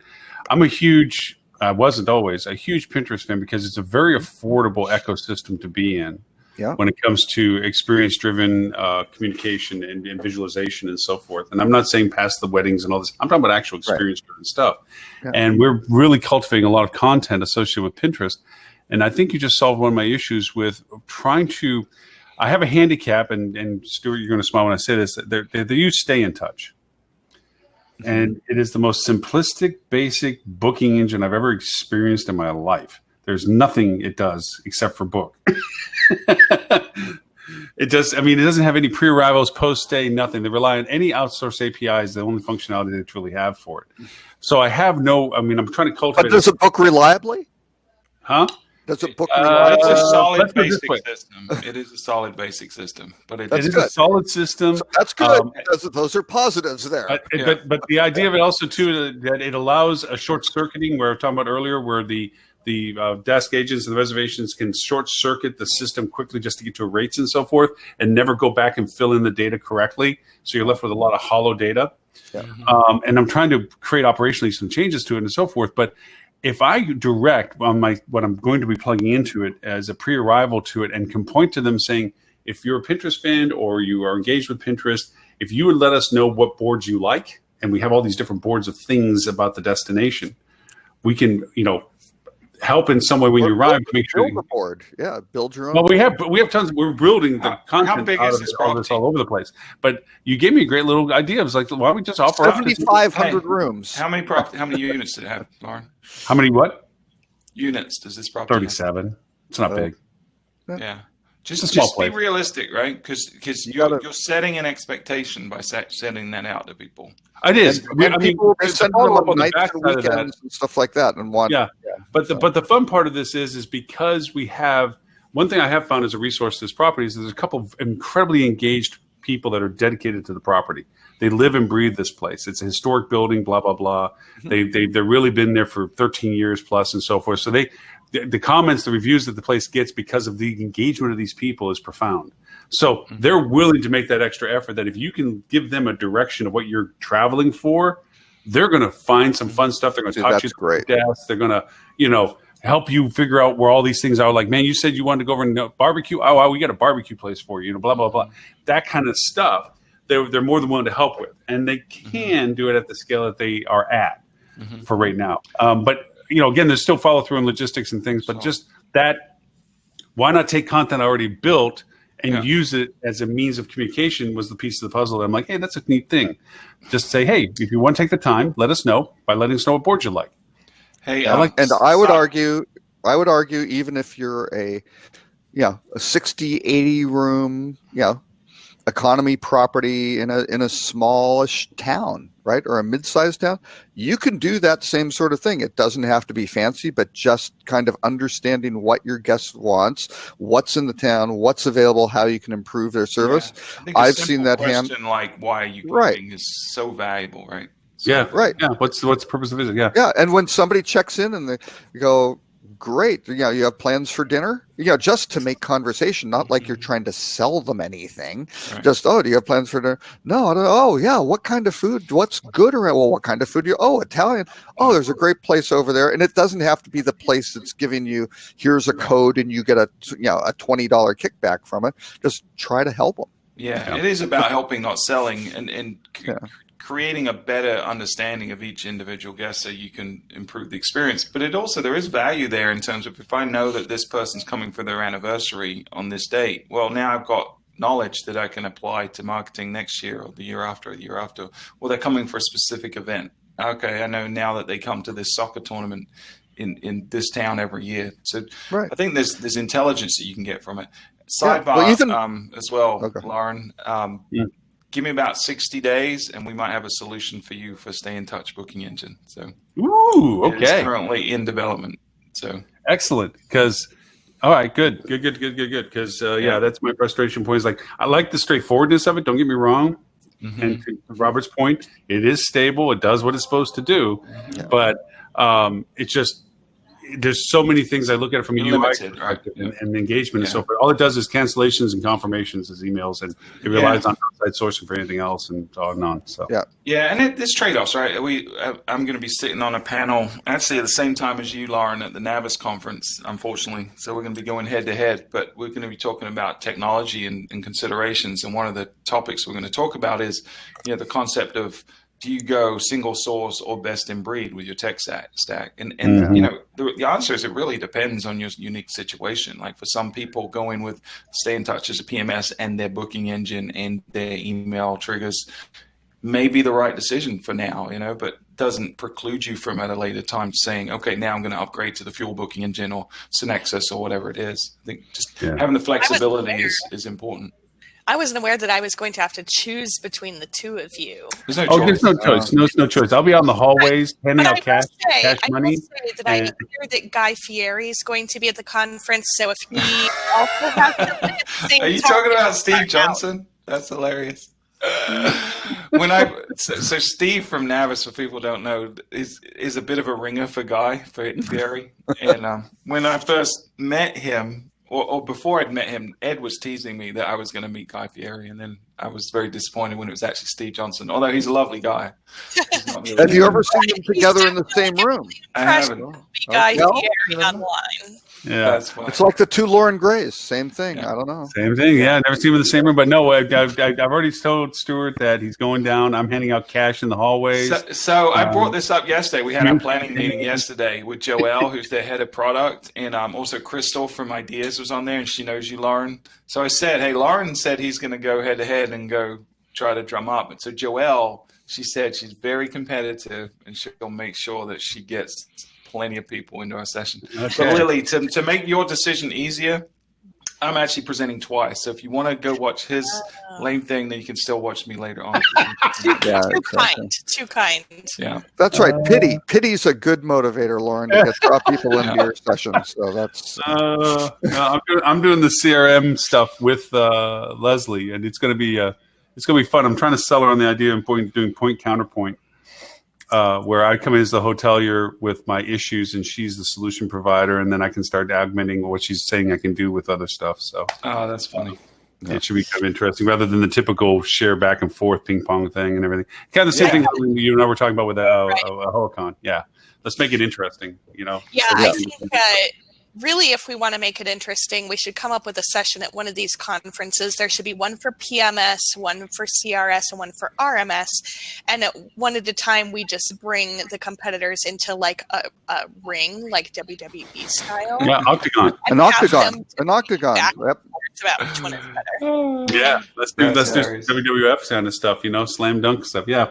Hey, a couple of things that you did pump on that I thought were interesting. Expedia is trying to shore up its bloody nose, I guess, with the we're going to be tough about our staff. No more parties. Dad is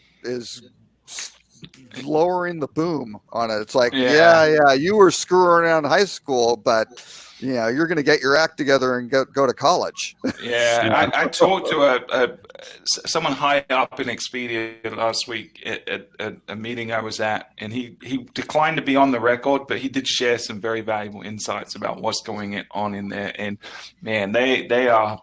I wouldn't be surprised if some folks left. Let's put it that way. But after cleaning the executive team house and Barry Diller coming back on board, he's definitely ruling with a bit of an iron fist, and they are cutting back on. They're not looking to cut staff per se, but they're looking to cut costs dramatically. So things like their travel allowances, like they're getting a lot of that stuff is being yanked very aggressively, which is really interesting to see. Well, and I don't mean this in a very negative way, but I do mean this in what comes around goes around.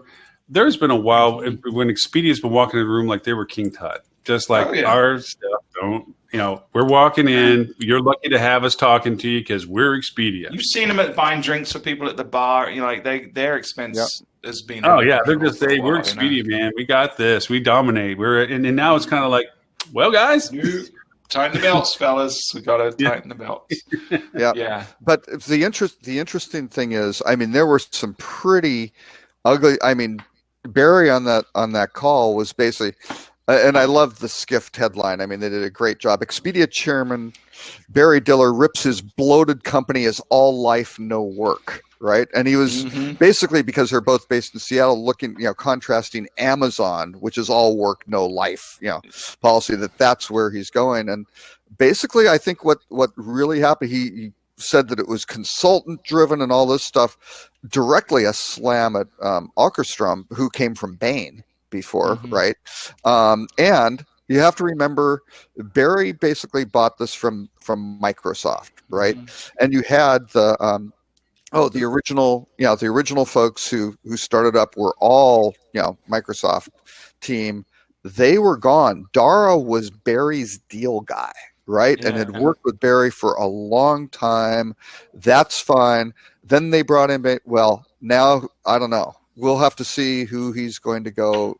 He's not going to bring anyone in soon. I don't think he's going to. I don't think so. I think he's getting too ingrained and spending too much time trying to get his arms around it. He's going to, for at least the next 6 months, it's going to be him. And what we're going to see is the next quarterly earnings are going to look good or their profits are going to look good, right? Because they're the share price popped like 11%. It did, but it's still $30 lower than it was before their last quarterly earnings were released, right? In November when they took that big dive. So we're probably going to see a steady little growth over here because the market, and he's got that Midas touch. So we're going to see it go up and up. The next earnings are going to look decent. And then the one after that, we're going to see another drop because Google is going to start to choke their business. I'm going to take this down as this is a little mouse that roars because Barry doesn't listen to me anyway. When a CEO finally puts his pay scale commensurate to the salaries he's providing to his staff, he can talk like this. Until he does, it's bullshit. You live in some utopian world. Bless you. Yeah, exactly. The interesting thing is, I think the big ones, goodbye Travelocity, goodbye Orbitz, all these acquisitions that they basically just bought the traffic from that are running on the Expedia Group brand. I think he's looked at that. They can't afford to do that, man, because they've got to figure it out. Because if you go and Google hotels in Dallas or whatever, those sites still rank really highly. So they're not just going to turn off those faucets because I know it's a fraction. They've got to figure out what to do. But if you go to those sites today, it's literally the same site as Expedia with different colors and a different logo. Exactly. There's no it's unique just value proposition. Right. They moved everybody onto the same tech platform, which again was a big push. That was, Dara's big thing. Took a lot of patience from the street for them to do that. But once they did that, all of a sudden, now, like Hotwire has integrated hotels.com content and Expedia, and they've got all the stuff. They've got packaging kind of everywhere. Booking doesn't have that, right? That's a huge advantage over the silos of Priceline versus Booking and everything. And they're trying to do some stuff, but it's still, I don't know if the market would accept a complete re-architecture and hundreds of millions of dollars being thrown at that. But it's going to be interesting because I don't know. They were already treating those groups as kind of affiliates anyway. I mean, they were being managed under basically an affiliate program, right? But now they said those are going to go in, basically to Agencia, right? They're going to put the affiliate stuff in with Agencia and try to have business services. I don't know. Going back to one of our original conversations about Google and stuff, the information that was provided in our earlier context of what Google was saying for their trends and insights and so forth is painful to them because they don't want 30 some plus websites to be gone to 20 days plus of research and re-research and gone. They want single solution entity and they want to be it. So, all of that driving towards Google being a provider of the single answer, not the multiplicities of choices. And that reversion going back and recalibrating, they want to be all of that stuff.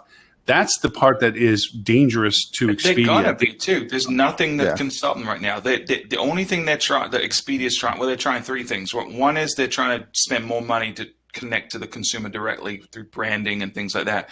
Two, they're trying to get deeper in the value chain and create, and you look at what Booking's doing the same, where they come out with Citybook and apps like that, right? But the third thing they're doing, and this is just pure desperation, is they're trying to go the legal route. So you look at this letter that was sent to the European Union last week from 30 people, including Expedia, including TripAdvisor, saying, Google's performing unfairly and squeezing us out. Europe might listen to that, and it may change in Europe. The US will not. There's no way legislation's coming in the next 5 years that's going to prevent Google from doing what they're doing. And Expedia, TripAdvisor, Booking all need to figure out how to pivot dramatically because they're going to get squeezed. That's actually what I'm going to be talking about in Navigate is how do hotels live in this new world where Google is going to dominate. That's the one I get to attend, right? That's not the one I'm fighting against because that's a good topic. That's not the one I'm fighting against. Good, because the other one I'm pushing on. This one, that would be a tough one. and let me tell you, Barry's taking on, I don't think the kinder, gentler Expedia is going to be around much longer. This is going to be back to the old school. Barry's funny, man. He's awesome. He does not care. He's going to say what he thinks is awesome. Right, and he's gonna go, these are not our friends. This is a business. Let's go dominate. And let me tell you, the Book Direct campaigns, he was just like, hey, Expedia's got 38% of the market. He clearly understands a lot of the hotel direct booking growth is shift from offline channels to online. So it's not an incremental thing. He's like, hey, their room nights were up. Expedia's room nights booked last year were up 11.5%. You look at Hilton and these guys, and they're like, our numbers of booking, they were like flat. RevPAR's flat. That's not good. And he's going to take. He knows a downturn will be coming, and I think he is just going to gear up to. He needs a downturn for them to be, right? But let me ask you this, right? As a question to put this in perspective, what can you do on Expedia that you cannot do on Google today? I think the overall content and user interface is better on Expedia, right? If you're going and searching through, you can get So what matters for the majority of people? You could that's argue, the thing. yes, I think to find curated content, right? But I can get on Google/travel now. I can get rates, amenities, room types, photos, descriptions, locations. Probably location is being handled better. Google has their feature when to stay, where to stay now. Google is providing gradually, iteratively, a better experience for booking. So why does Expedia need to exist anymore? Right. That's the question they can't why answer. should any people are loyal to it. area exist? I think they're going to lose some share, but regardless, even when Travelocity was bought up by Expedia and Orbitz was bought up by Expedia, there's still Orbitz and Travelocity loyal guests who like their interface better.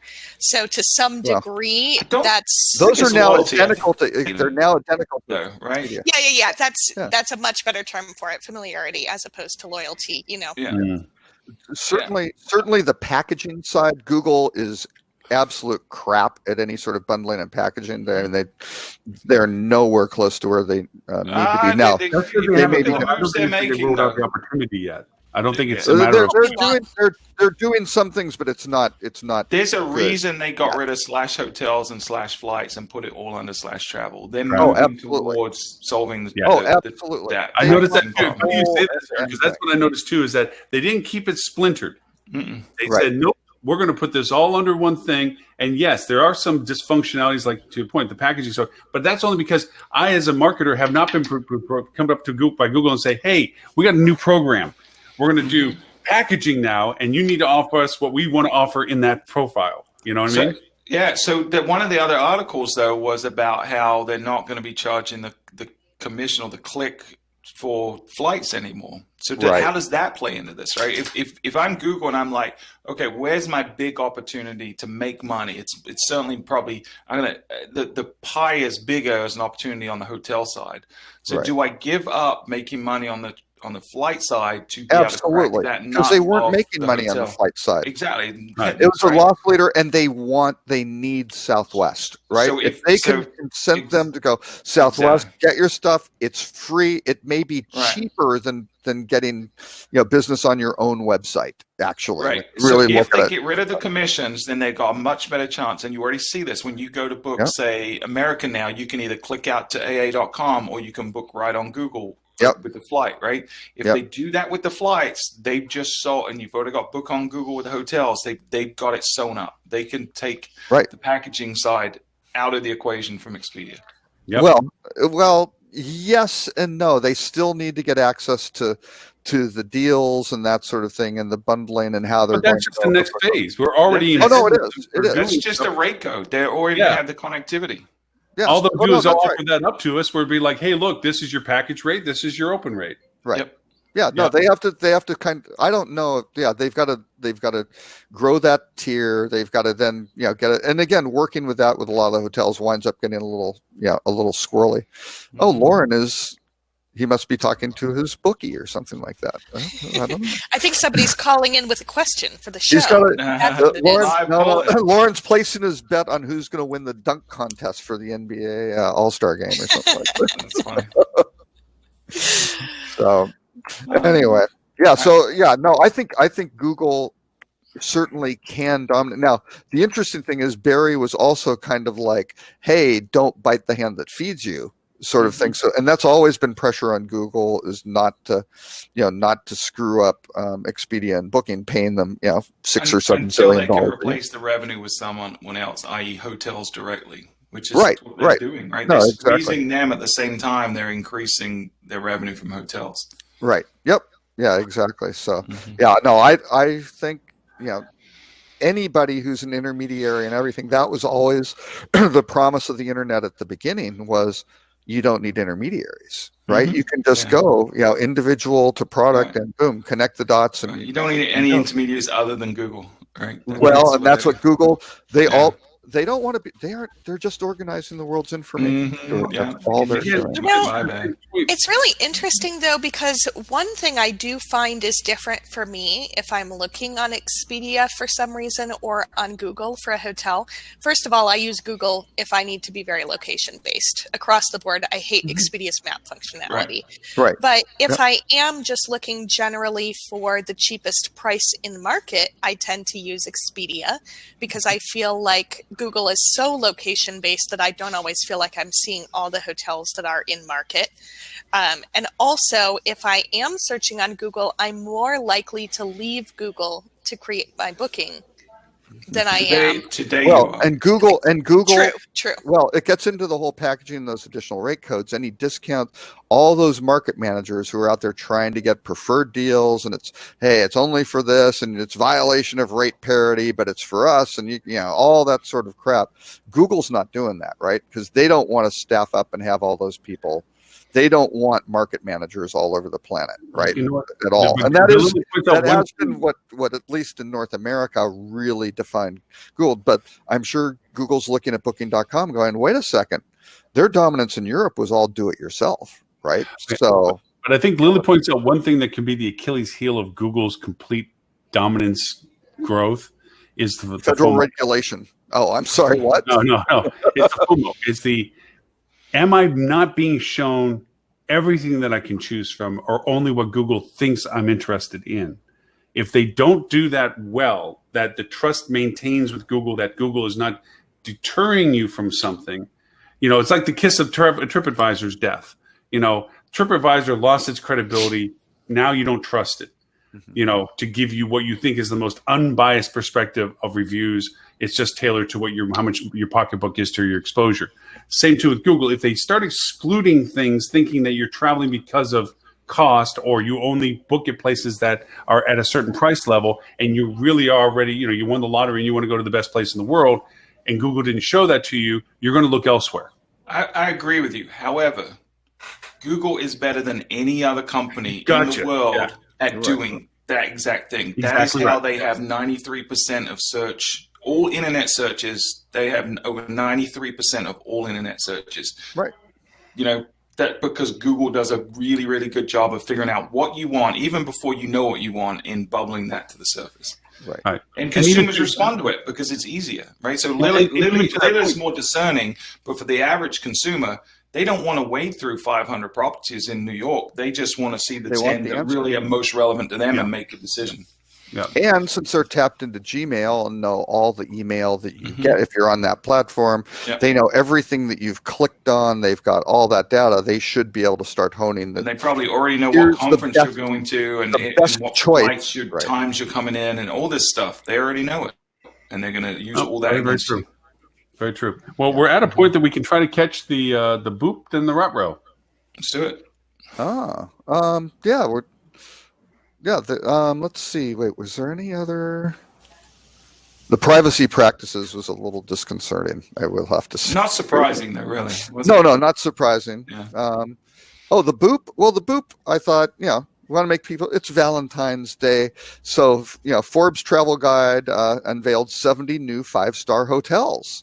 So obviously here's, new additions to your bucket list. So some nice little nuggets in there. So I have a recommendation on because Loren's going to pay for all this under the show and all the revenue that comes in for the show. I think we take this show on the road, and each week we do it from a different one of those locations. Well, excellent point. Because you need to stay in each of these for at least 6 days. Maybe you allocate 1 day for travel to go between them, we could organize the sequence. But you need to make sure there's consistent service delivery on a day-to-day basis. That's absolutely. We need to verify. I mean, we're journalists, right? It's really marketing for them. So like all other influencers, we should receive free accommodations and services while we're there. As long as it's okay with the FTC allows us to. Right, exactly. Which we'll go to in a moment. But we would disclose it. Mm-hmm.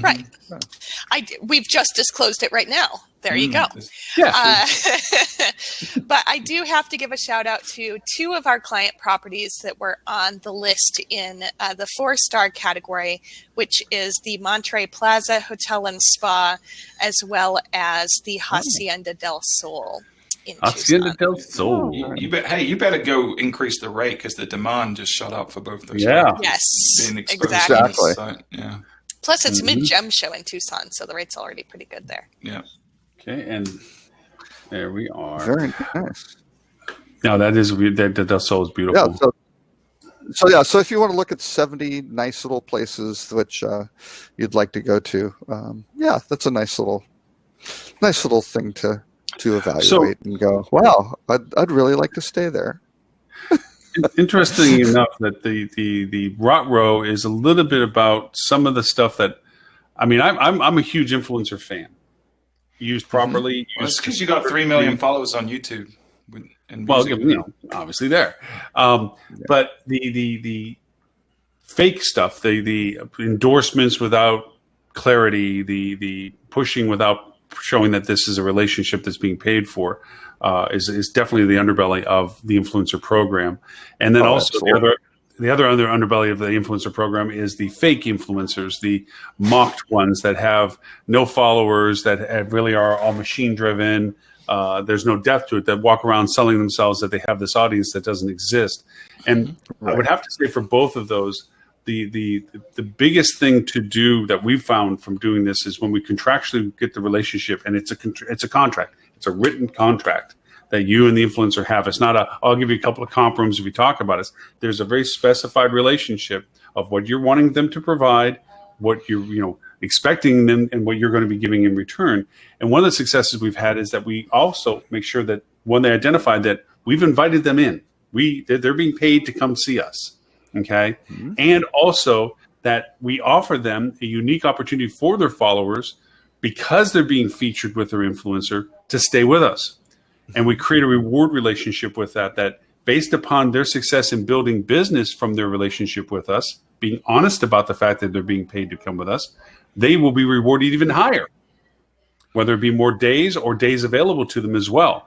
And that's proved to be kind of a clarity function for the influencer program. Is like, hey, look, let's all be truthful here. People follow influencers because they like what they say, but they also know that they can either trust it or not trust it, if that be the case. And if we make it clear and the influencers are clear about it, we want to work with those influencers. If they don't want to make it clear and they want to act like it's just, I just happen to be showing up in New York and I'm doing this and look at how cool I am, don't want them. We want people to understand that they're there because we're paying them. They're there because it's related to who that follow them. And we want them to talk about us. Mm-hmm. And if you can give them deals for their follow, I mean, they love handing things. Like, hey, and I've got a special thing. If you want to do it, just do this, and you can stay here too. And it's a great place. Can't say enough about it. That's fine. And we want them to talk more than just about the hotel. We just don't want to show off, look at the amenity pack or look at the view. Yes, we want them to understand the value of the product. Talk about the stuff to do to your demographics that follow you, the cool restaurants, the destination, the event-driven stuff. We want that because that's the content it's hard for us to generate. Either we're remote and we don't have that insight, or the property doesn't have people on property that have the skill or interest to do it themselves. Yeah, and I think it comes back to what Ed said earlier when we were talking about other stuff, that it's influencer marketing is something you probably should do, but it's not something you just check off a list and say, I did it. Right. Just go select. It takes effort and strategy. There needs to be a strategy, and there needs to be an element of rigor in discerning who is the right fit. Is their audience the right kind of audience? Is this personality got the same kind of voice or the right kind of tone for our audience? There's a lot of considerations when you're selecting those. But I also think, don't look at it just as an exposure thing. You definitely want to make it mean something from a business perspective. It's not just awareness campaign. So you have to think about ways that you can either give them a unique offer or something like that to pull a lever to say, okay, we're going to actually drive business from this, not just interest. And finding good ones is harder now because, again, in classic Facebook fashion, you used to be able to kind of figure these things out and run analytics. Well, they changed their API. They limited a lot of that stuff. So now you can, under the auspices of privacy, which is a little bit disingenuous, because it's like, no, you want people to be able to target, pay for this control over it. But yeah, you really need to figure out what are the engagement levels of their followers, right? And what are they doing? It's not the raw number. And you used to be able to get some good stats. Now that's harder. And so what's happened is there are all these agencies popping up. We'll find influencers. Well, their business is supporting those influencers, right? It's, they aren't in it for you. You're just, buying their product, which is their stable of influencers, or them getting a referral fee based on closing a sale versus. Yeah, and people are trying to commoditize something that absolutely should not be commoditized. Right. This should be very personal. You should have a very lengthy conversation with the folks that are going to come to your property beforehand to make sure it's a good fit. That having a relationship before the trip is going to enhance the experience for them and going to improve the results for you as well. Mm-hmm. Yeah. And we've talked about some of the tools, and I have them on the podcast as well, like a Wario and places like that. That's great. You can see who's already engaged with the content of what you already do, and you can actually find your own influencers from it. Like they're going to this whole one. There's a foodie one in San Antonio. She has 200,000 followers, and she's already reviewed the restaurants associated with the hotel. So it's like, let's create this more professionally. Let's create a contract of, let's have you come stay at the hotel to talk about the hotel and the value proposition of being rated above the very restaurants you just reviewed. Right. And create that relationship. It's like, this is awesome. We can do something, that helps both of us. Yeah. So, they're all good stuff. Well, we went over our 2 hours. Surprise, surprise. Well, and actually, there was one with the one that was almost the boot before the thing was, there was that cool little hotel in in Sydney. It was this Homes Love, the Byron's Bay boutique hotel. I just thought that was a very cool little hotel that was doing some very nice, interesting things. And it was kind of in a homes type article. And I know that's not really cool, but that's, I love seeing little things like that. I was thinking about that article. It's like, it's a design article. I mean, why'd you put it in? That's true. Because it's product in that category line. Yeah, I'm pretty sure product is one of the P's of marketing. You need to. I think actually, I'm working on a project right now with a consumer survey, and it's a bit about basically what's happening with technology, right, and guest stays and things like that. Mm-hmm. And it was interesting. They redlined a couple of things, like what's important in your stay and the whole design and furnishings and things like that, because the intent was, how does the importance of technology stack up against some of these other things like the design and location? They didn't care at all about that stuff. So we need to have some further conversations to try to figure this out. Yeah, because they want to let's just talk about this particular client, just talk about technology and what they're doing in the hotel, and that's all that matters. And it's like, wait, when we started, you wanted to see how that experience related to what they're doing at home versus other things, and how it ties. If any hotel that's going to go over an open independent hotel doesn't hire a professional designer, they're bound to fail. Oh boy, I'm familiar with one that I am not working with. These guys were just doing their crazy things. It just completely one person running the thing, making random decisions, well-funded. And this project is now probably 2 years late, has had to redo zoning approvals for certain, crazy things that they wind up doing. And it's going to be a mess. It's just going to be an unmitigated. It's the same thing for people that open up restaurants. If you don't hire a professional restaurant designer, you don't understand that just because your mama's best spaghetti recipe doesn't mean you can open up a restaurant. Right. You have to have workflow. You have to have durability of product. You have to have optimization of space, blah, blah, blah. Same too with the hotel. There's functionality requirements, design requirements that have to fit into a whole spectrum of things that go beyond the aesthetics that you think the hotel represents. Oh, and this is and again, we're talking about checking the boxes. This is like cool rooftop bar, check. Families, check. Long-term stay, check. And you're just starting to go, whoa, hang on, folks. This is not going to be, a good combination. So where are we all going to be at? Lily, you're going to be in Los Angeles soon, is it? You're at a conference with Holly, right? Yes. So next week, Holly and I will be speaking on a panel at the RAR conference. I like to call it RARCon. This is an event put on by Robert Rausch, if you're familiar with him. And we're expecting roughly about 150-ish attendees. So it should be a pretty good event. Then also the first week of March, I'll be in the Navigate conference along with you guys in San Antonio.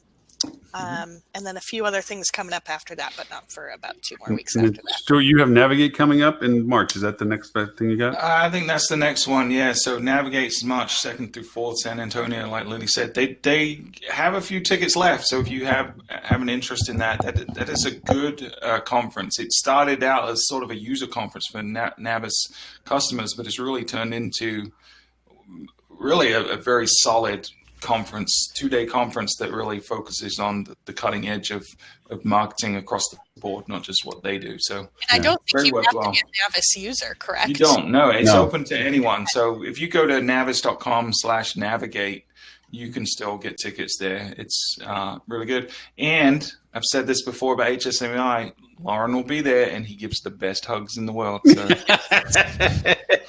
and I don't know. Again, another number of prospects just fell off that list. Are Stuart and Loren both giving hugs at their panels? Is this one of the deciding? Oh, no. I can't compete with Loren's hugs. Well, mentioning Loren's hugs after the event pitch.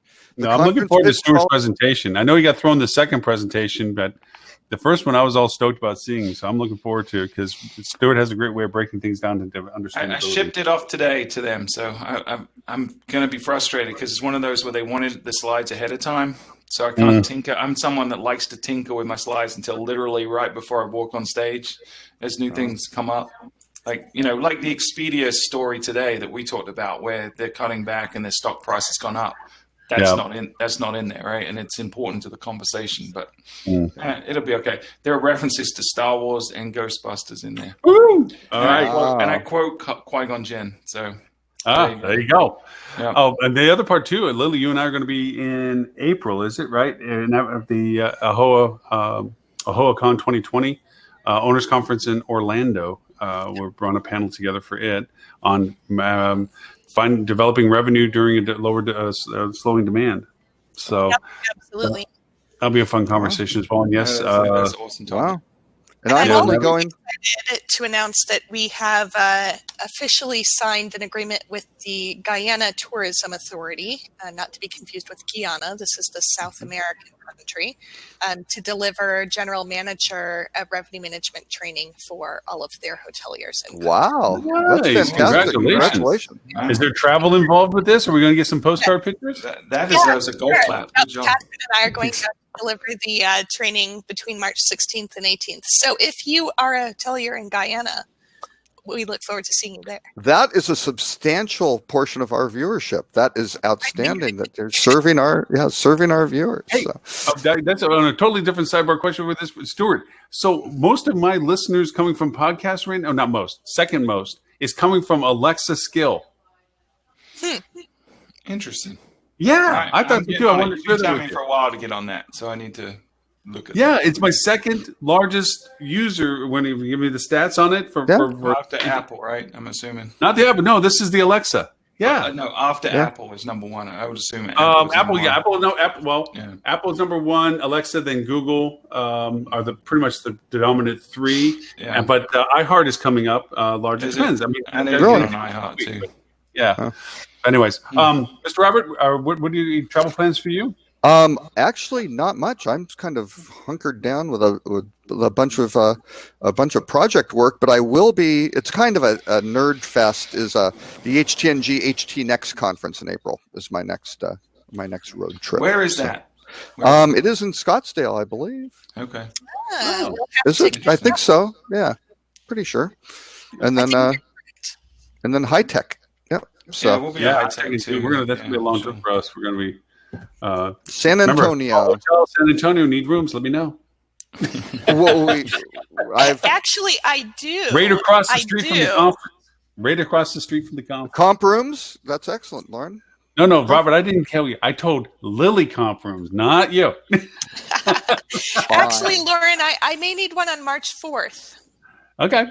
Let me know. We'll definitely, like I said, I'm blocking it out now. I don't know why I said May. I need one on March 4th.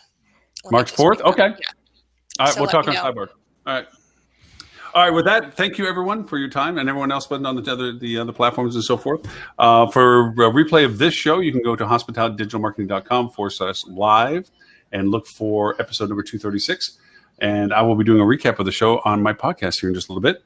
For all of our previous episodes, same destination, same location. And Mr. Robert Cole, I did give you kudos at the beginning of the show that if people want to subscribe to your weekly newsletter that we use, context, bit.ly/rockcheetah. All lowercase. Yep. And Mr. Stuart, if people want to know about you and the amazing Fuel Travel and Fueligans and Fuel Travel podcast, where do they go? Yeah, so first of all, I want to say we're kind of repositioning our name a little bit. So we're going to start referring to ourselves just as Fuel. We're dropping the travel. Not that we're not loving travel. Oh, God, they're diversifying. No, there goes the quality. This is my the God. opposite. So this was a part of the strategic plan from the beginning. So those of you who don't know, Fuel has been around since the early 90s. We've been doing websites for a lot of verticals. We went hotel specific in 2015. So we've only been hospitality vertical. We worked with hotels the whole time, but we just went exclusive hotels 2015. So we rebranded from Fuel Interactive to Fuel Travel to tell that narrative. But now with the podcast and this show and all the wonderful clients we have and the conferences we go to, we feel like we've established that we're a hotel-centric company. So we're going back to, and if you look at our logo, it's been Fuel the whole time, not Fuel Travel. So we're going to start referring to ourselves as just the Fuel. And so fuel. So not Fuel Travel we did hear a lot about the success story of Domino's at the marketing conference, and they did the same. So I assume you're just following their lead. Well, we told them what to do because we were already going to do it. Yeah. Just don't turn into the artist. So we're just Fuel, but we're still just travel. But Fuel just sounds a little sexier. So and actually, our logo, like I said, it's just Fuel. So yeah. Okay, that's fine, and we'll be able to say we knew him when he still talked to people in the hotel industry before he dominated. We'll talk to his secretary of his secretary, his understudy. No, this is part of a master plan. Like it says, always start with a strategy. We had a strategy. It's working, so we're going to continue down that path. But Fuel, the domain is still fueltravel.com, and you can go listen to our podcast at fueltravel.com/podcast. We have 133 episodes, almost 134.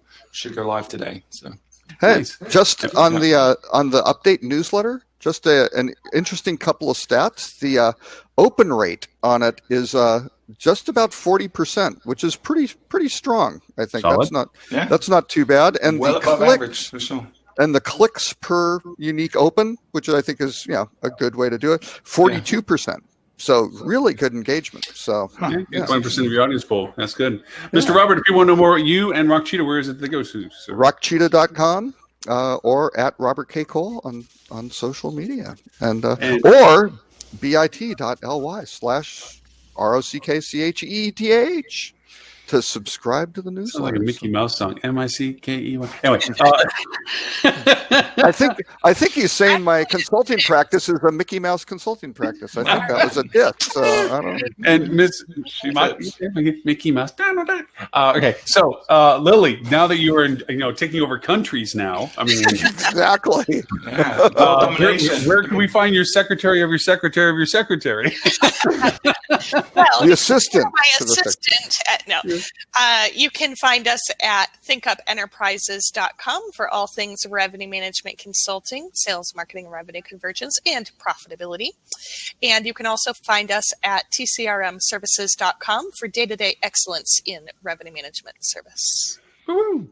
Well, with that, again, thank you everyone for your time today. We will be at episode number 230. Now, I will be coming back from New York, so I will probably be asking the assistance of anybody of the co-hosts to take over the show after I get it started, because I will be literally flying back from New York. Pegasus has invited me for a closed door discussion, so we'll see what happens. There you go. I have no idea what it means, but anyway, we'll see. It should be fun. But I'll be flying back by the time. I'll get the show started, but I'll have to kick out early. We do have a guest host request. I'll send it over to you all for consideration if you want to have him land on that day or whether we move it to another day. We can go from there. Yes, so show 237 next week. They said I'll get it started, but I won't be able to stay long. So hopefully you guys will be able to probably have a productive conversation without me, probably. Better than we do. I'll make sure to go up and keep everyone in line. Yep. Exactly. So, this will be recast Wednesday, 11:30 Sydney time, 11:30 London time on HSMA's APAC and EU editions. And then the podcast will go launch out later this afternoon as a recap as well, plus some cool, interesting tool that I came across that is pretty spiffy. Anyway, with that, thank you, everyone, and we will talk to you next week, Friday, 11:30. Bye, guys. Bye.